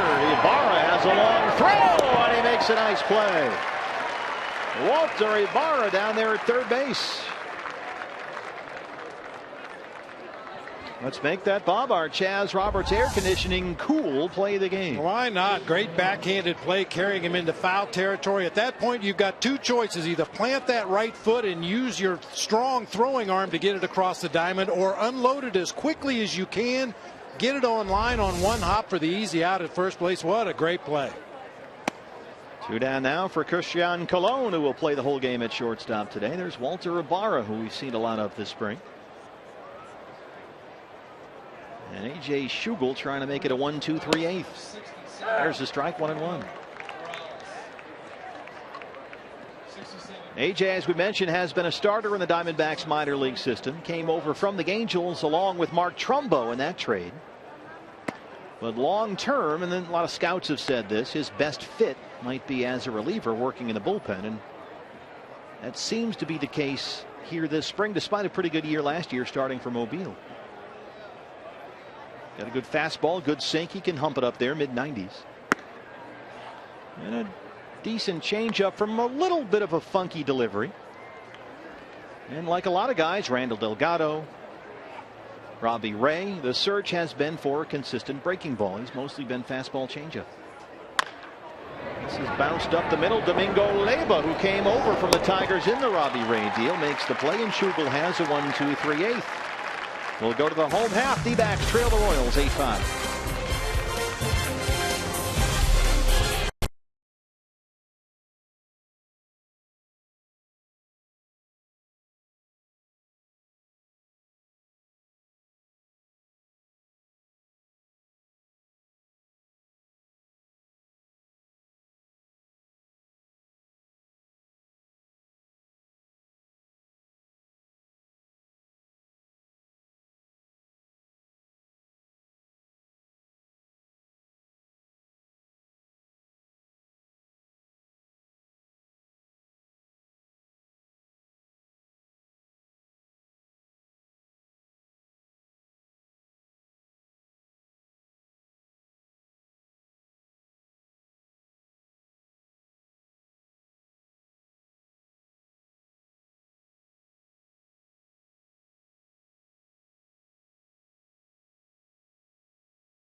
Is teaming up with Southwest Autism Research and Resource Center, and we need your help.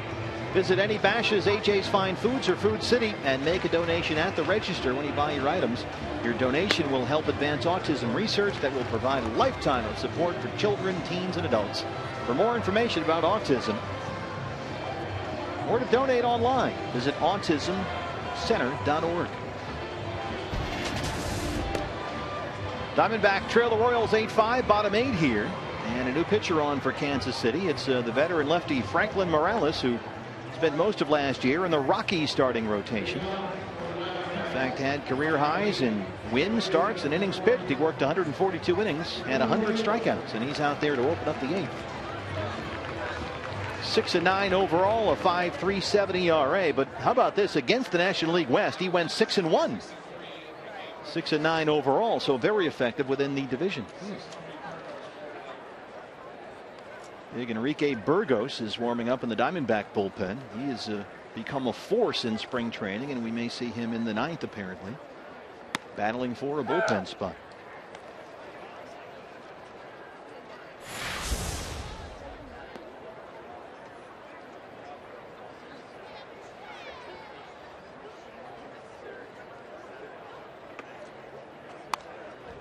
Domingo Leyva, the second baseman, fouls that one back, and quickly he's down 0-2. This is the guy they picked up along with Robbie Ray in that trade that brought Ray here from the Tigers, and this guy hits the ball. And everybody that has seen Domingo Leyva talks about the hit tool. And whatever the hit tool is, this kid seems to have it. He makes contact up there and puts it into play.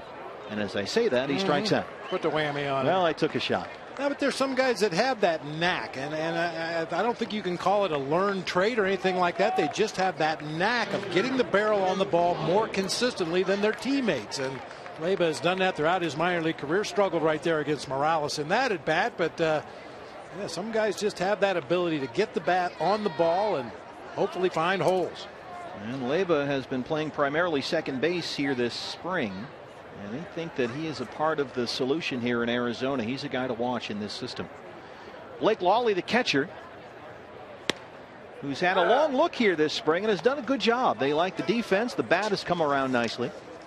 Last year with the AAA Reno Aces, 93 games, Blake hit .275. A career .292 hitter over parts of 9 minor league seasons with the Cubs, the A's, the Brewers, and the Diamondbacks. And he's behind 0-2.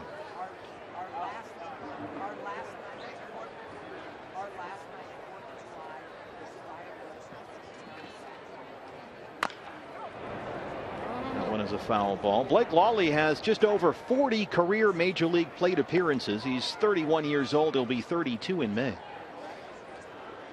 Only 22 games of big league experience. He is a lifer. And he's got a shot to see some major league playing time here with the Diamondbacks this year with the catching situation. And he's done a good job here this spring. He can also, in a pinch, pitch. He's done that a number of times in the minor leagues. Reaches out and drops that one down the left field line for a 2-out or 1-out single. Blake Lawley. Good defensive swing that time by Lawley. Gets himself a base hit into left field. And looking through the media guide, I didn't even realize this, that Blake Lawley and Neil Walker, the Pittsburgh Pirates, played together in high school. Just outside of Pittsburgh. Pretty good high school baseball team. You got two guys playing in the big leagues.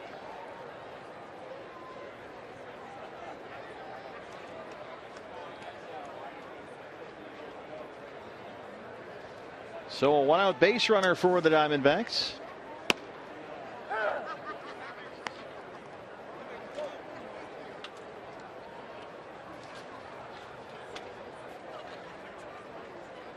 Raul Navarro.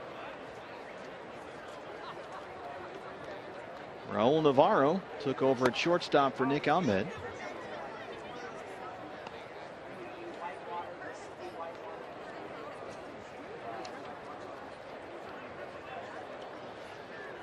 Visalia Rawhide last year. Raul had a good year, hit 300.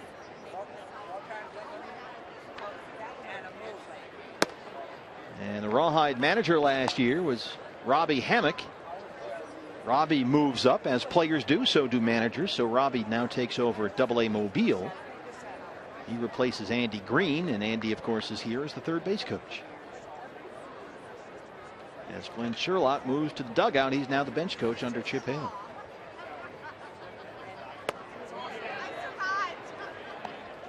As he went there, 2 balls and 2 strikes. There's Andy Green, the manager at Mobile last year, where he had guys like Jake Lamb and David Peralta. I got to imagine there's a comfort level there, Bob, for some of these young guys to see Andy Green down there. A guy that they know well and played with or played for in the minors, and is here at the big league level as Lawley moves up. Yeah, familiar face, a guy that you probably have some nature of relationship with from the past. And you know, a lot of things in big league camp are new to young guys, and you know, they don't want to sound like a dummy. I don't want to be the one to stand out and ask a stupid question. Yeah, so having Andy Green there, a guy that they feel comfortable going to, a guy they've talked to before, maybe they've already asked the dumb questions of Andy, so they're comfortable around him. But it kind of eases the way for guys in their first or second big league camp, and kind of helps you find your way a little bit more. 3 balls and 2 strikes to Raul Navarro, and he works himself a walk. So Morales came in, got the strikeout of Leyva, a single by Lally, and a walk to Navarro, put 2 on with 1 out for Walter Rivaro.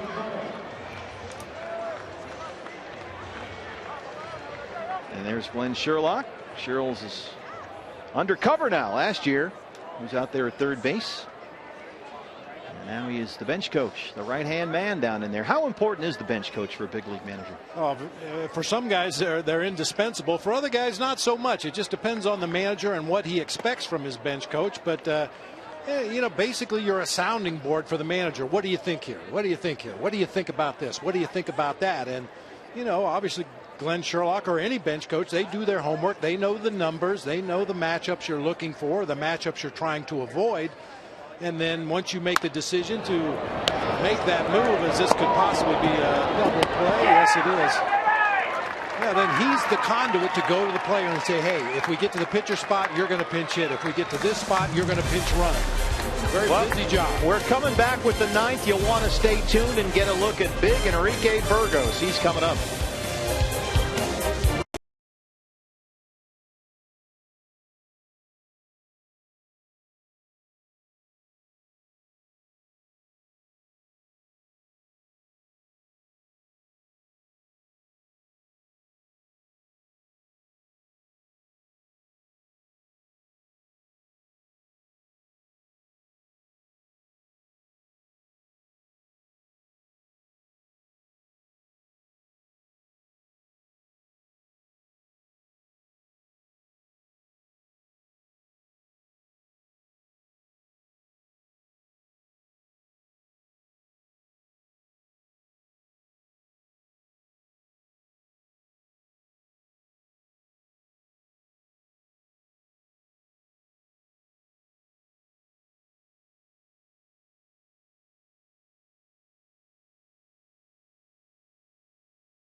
Arizona.com, your destination for all your local online sports coverage. You just won't find this stuff anywhere else. A key decision looms. Several, in fact, on Daniel Hudson, Yasmani Tomas on the Diamondbacks. How about right now at halftime? U of A beating Wisconsin. Chip Hale pacing back and forth down there in the dugout. They'll get coverage from L.A. on the Elite Eight. The rematch with the Badgers. And the Suns' playoff hopes are slim as the Thunder come to town. All that and more right now. FoxSportsArizona.com. Get a look at what's on the mound for the Diamondbacks. This is big Enrique Burgos, and he is lighting it up here this spring.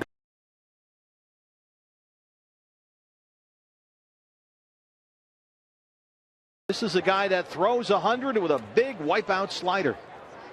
And he has looked very good this spring and is battling for a bullpen spot and might get one. At least in the eyes of Chip Hale, he has been a guy who has shown he has the ability to throw that off-speed pitch for a strike anytime he wants, that big slider. And when he can do that and combine it with a fastball that comes in 98 and north of that, he's a handful. A guy that Mel Stottlemyre Jr. says has special stuff. And this one is blasted down the left field line for a fair ball. Merrifield is in there at second, and he's going to stop there. Merrifield, a leadoff double in the Royal ninth against Enrique Burgos. Yeah, Burgos had a stretch in the minor leagues from 2010 to 2014. He only gave up 18 home runs in 308 innings pitched. That's a half a home run per 9 innings. Well, he is a guy who has always struggled, and it's been a struggle with control. And if you go just 2 seasons ago at South Bend, Enrique Burgos walked an incredible 49 batters in 46 innings. That's a lot of walks. But then last year at Visalia, it just seemed to click, and he cut that walk rate in half. Now, it's still a lot higher than you'd like, but the improvement was tremendous. There's a little bouncer that gets through into left. And Burgos is a guy who signed with the D-backs when he was only 17. He's been in the organization now for 6 years, but he's still just 24. And last season, 29 saves and 30 chances, closing games for Robbie Hammock at Visalia. He averaged nearly 14 strikeouts for every 9 innings pitched. Big fastball, generally works very high 90s. But the first 2 have reached here in the 9th. You've got Merrifield, the runner at third, Liddy at first. And here is the shortstop, Noriega. And along with those high walk totals, a high strikeout total. So a lot of times he's pitching himself into trouble and then working very hard to pitch himself out of trouble with the big punch out when he needs it the most. Noriega, an RBI single. He scored a run his last time up.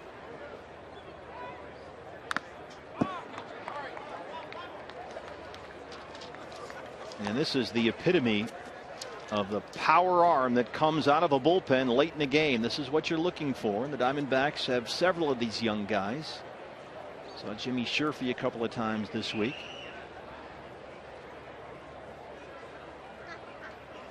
Robbie Hammock said that last year Burgos came in and just blew people away with fastballs. And if he sees guys start to cheat up there, start to get that early head start, then he'll start dropping that slider in there.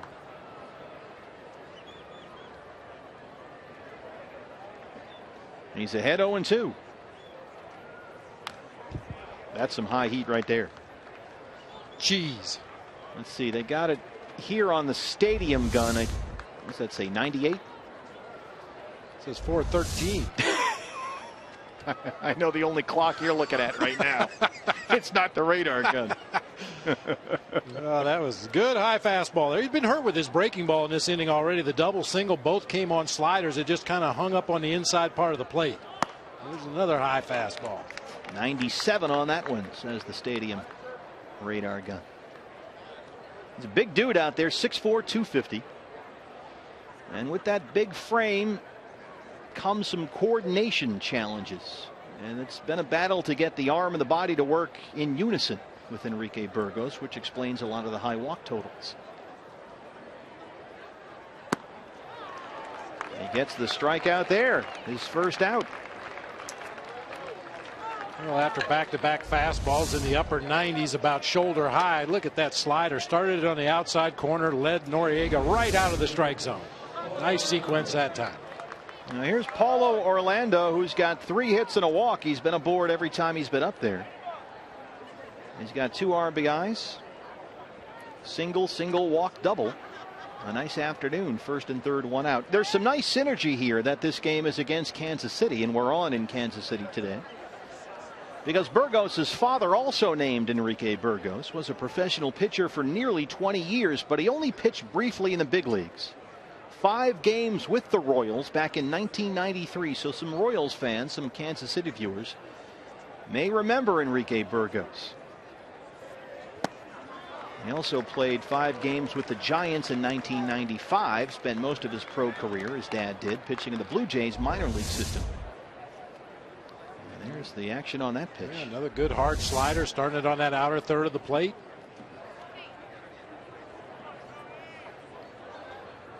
He works with his father all the time on pitching grips. Dad gets video emailed to him. They look at links together. They always talk about pitching.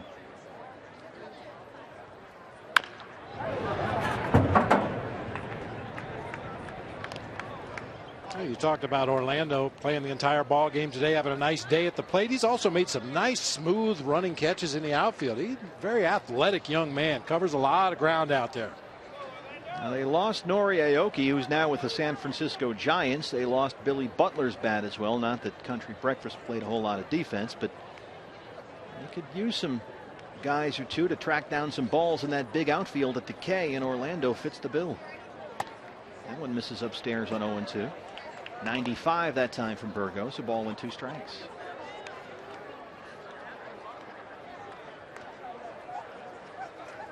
Paulo Orlando, 29 years old, from Brazil. And Brazil is a place where baseball is starting to show up on the radar screen a little bit. Yan Gomes, the outstanding Cleveland Indians catcher, is from Brazil. There goes the runner from first, and yes, he went. So Burgos gets his 2nd strikeout as Liddy moves up 90 feet.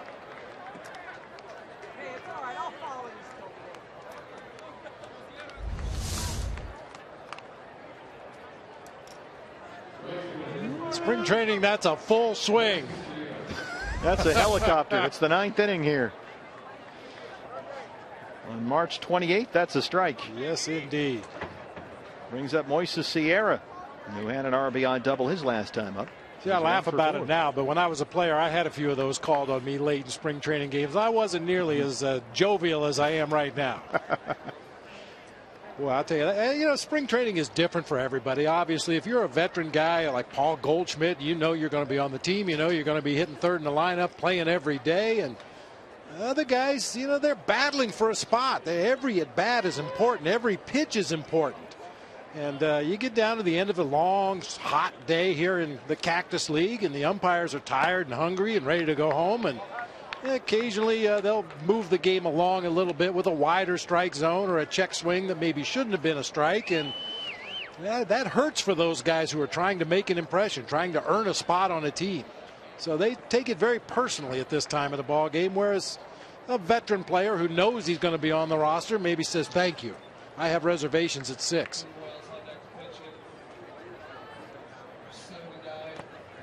Nice block by Blake Lawley behind the plate there. So after a double and a single to lead off the inning, Enrique Burgos got a couple of strikeouts and now trying to strand these base runners, but he's behind on Sierra, 2-0. And the one thing that has impressed the Diamondbacks coaches with Enrique Burgos, certainly closing games in the minors last year and here working out of the bullpen this spring, has been mound presence. He is always under control, does not get flustered out there, and appears to be just about the same guy every night, no matter how things are going for him. 96 misses high and upstairs, and it's 3-0. And at 6'4", 250, that's a pretty good mound presence. But they're referring more to the poise, and he does a good job of staying in control. Stay within yourself, they always say, and he seems to do that.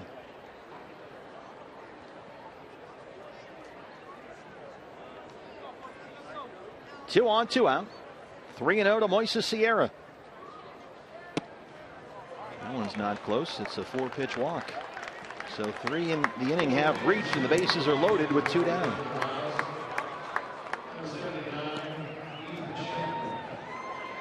Ethan Chapman will be the hitter. And a big spot for him. He'll hit for Fletcher.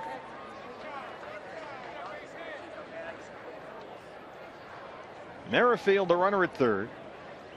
Liddy at second, Sierra at first, and here's Chapman against Burgos.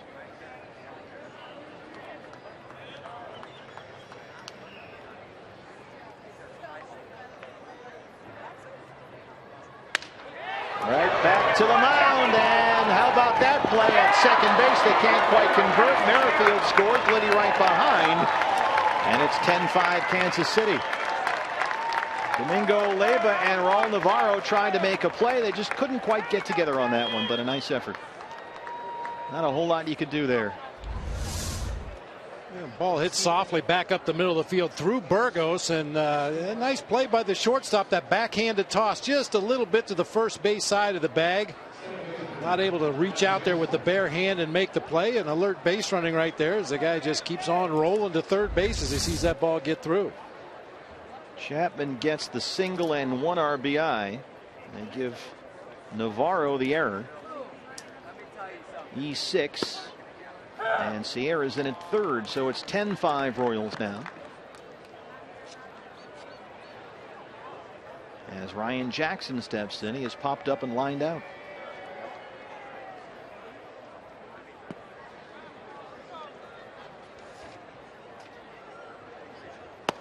Diamondbacks will be busy tomorrow. 2 games against the Rockies, one of them here at Salt River. So you can come on out and see that if you're in the Valley. That is a 1:10 start. The other half of the Diamondbacks will be at Estadio Sonora in Hermosillo, Mexico. For the 10th time, the D-backs will play in Hermosillo. You've been there, right? Oh, yeah. That will be an enthusiastic crowd at the old ballpark in Hermosillo, guaranteed. And they've really, I think, put in some renovations on that ballpark. Done a nice job with it, from what I've been told.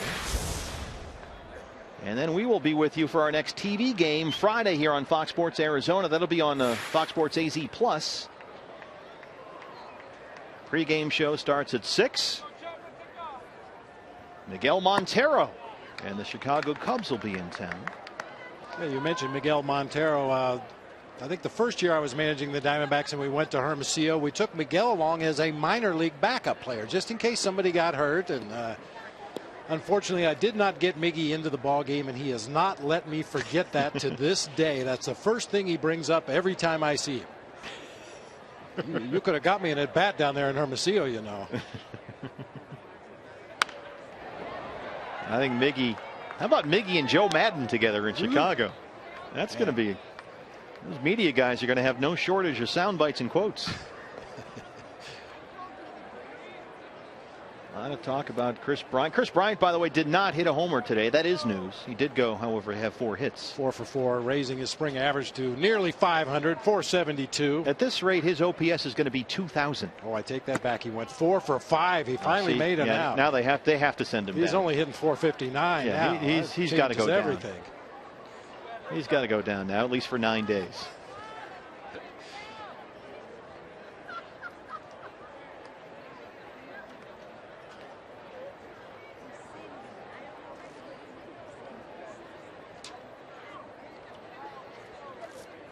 Two on, 2 out, 3 balls, 2 strikes. Here it is.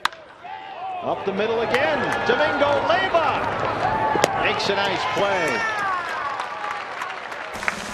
Bottom 9 coming up. We've got a birthday shout out we need to pass along. We'll have that when we come back. Hey, Ralph.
15,258. A little more room out there now than there was at the start of the ball game as we start the home half of the ninth. Diamondbacks trail the Royals 10-5. A couple of two-run homers in the ball game. Paul Goldschmidt and A.J. Pollock. But Bob, another good offensive day for Nick Ahmed, who looks more and more like he might be the opening day shortstop. Yeah, really showing a quick bat this spring, making good solid contact on a consistent basis. The two knocks in the game today raised his spring average nearly to 320. Really has to help his own confidence. A guy that, as we talked about earlier, had been told his entire career, you're not going to hit, you're not going to hit. It's good to see some results, good to see some numbers after your name in that box score. Ryan Madsen, you'll remember him from his days with the Philadelphia Phillies. He's had some injury issues, nearly 500 big league games, and he is out there for mop-up duty in the ninth, the 10-5 ball game. 16 hits for the Royals, 10 for the Diamondbacks. Evan Marzilli will lead it off here in the ninth. Diamondbacks, we've noticed, I've just been handed a stat by our somewhat unreliable staff up here in the booth, and I think the key where the game really turned, BB, was well, the Bs. Yep. Diamondbacks have been outscored 7-0 since our B delay. I think the Royals brought the Bs with them. Well, things aren't going your well, just break out the Bs. Break out the Bs. See if that works. Either that or it was Gracie's fault, one or the other. But Chip Hale, I got a lot of cuts to make. It's all going to come in one big fell swoop, and because of the trip to Hermosillo tomorrow, Chip said earlier today the cuts likely won't happen until Monday. As they retire Marzilli, nice play over there. Yeah, just judging from his attitude around camp every day, I think Chip Hale is really loving his new gig as the manager of the Arizona Diamondbacks, but I would venture a guess that he's not looking forward to the next couple days. These are difficult decisions, man, which you always say you want. It's great to have so many guys in competition, but on the other hand, somebody has to be the name that, or be the guy that crosses the names off the list. Regardless of who it is, somebody is going to stay and somebody's going to go, and you have to be the guy to call him in the office and explain why the decision was made and what you hope that guy does. Go on down to the minor leagues, put up some good numbers, be a good teammate, and you'll be back up here before you know it. But that's a job I don't think any manager looks forward to. Well, Bob, you and I, in many ways, have similar responsibilities here, and I don't usually do this publicly, but I would like to say that after getting together with the staff and talking to you and some of the folks in the truck, we can say that Ralph Kelso has made the team again this year. Yes, he has. And there is Ralph up there. On his birthday, Ralph is 59.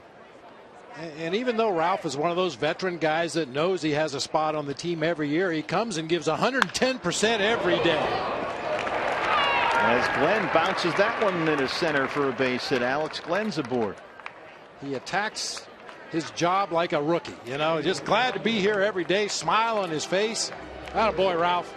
So happy birthday, Ralph. A big thumbs up.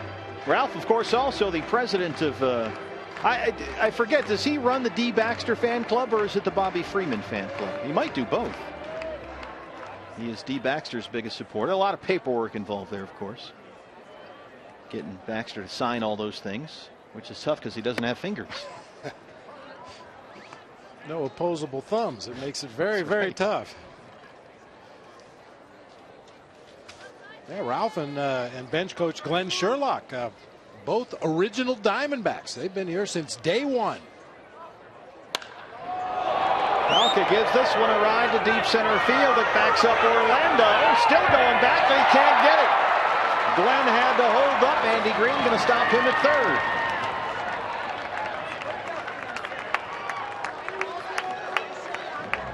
Daniel Palka drives one to center field. Maybe some sun issues out there in center field. Orlando gets back to the wall. Just didn't appear to see that ball well at all. Boy, Palka got some serious backspin on that ball. It got up in the air and stayed up there a long time. You can see what Orlando was looking back into. Bright afternoon sun fading away to the west. And so a chance here for Nick Buss. Nick Buss, who signed with the D-backs last November. He's up there with runners in scoring position, only one out. Nick Buss waived last May by the Dodgers, picked up by the Oakland A's, and spent most of last year with Oakland's AAA team in Sacramento, where in 110 games he hit better than 300. 28 years old. Played his college ball at USC. This is popped up to shortstop. Noriega calling for it. 2 down.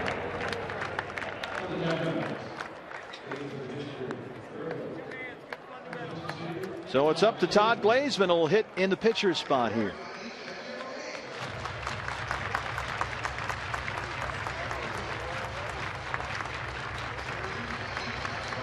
Glazman, one of the recent minor league additions. A guy that's had a pretty good track record last year, 260 the minor leagues.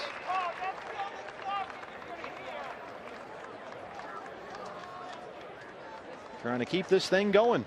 Domingo Leyba would be next.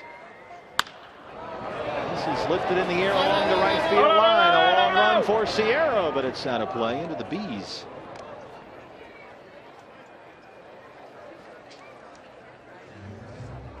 So split squad tomorrow. Half the team here against the Rockies. The other half of the D-backs and Rockies in Hermosillo. I think the Governor and Candy will have that game here tomorrow on the radio side. Careful up there. Good balance. And then games here at Salt River against the Dodgers Monday and the Rangers on Tuesday. Those are both 1:10 starts. D-backs are at Goodyear to take on the Reds Wednesday. Back here Thursday against the White Sox. Then games Friday and Saturday against the Cubs at Chase Field. Sunday's an off day. And then we started up Monday on the 6th against the Giants. As Glazman strikes out, Madsen strands 2, and that's the ball game. The Diamondbacks drop this one 10-5. They are out hit 16-12.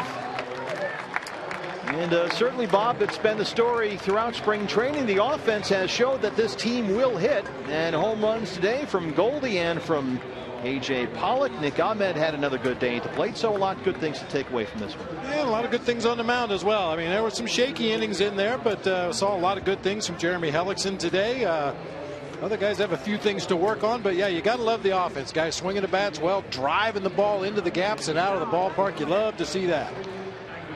So the Royals take this one. And again, we are back with you on the TV side. Fox Sports Arizona Plus pregame show starts at 6 Friday night. So write that one down. Friday night against the Cubs at Chase Field.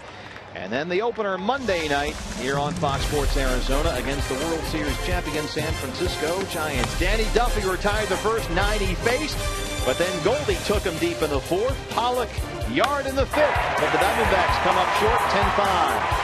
For our producer Bill Cochran, director Mitch Riggett, our entire Fox Sports Arizona staff.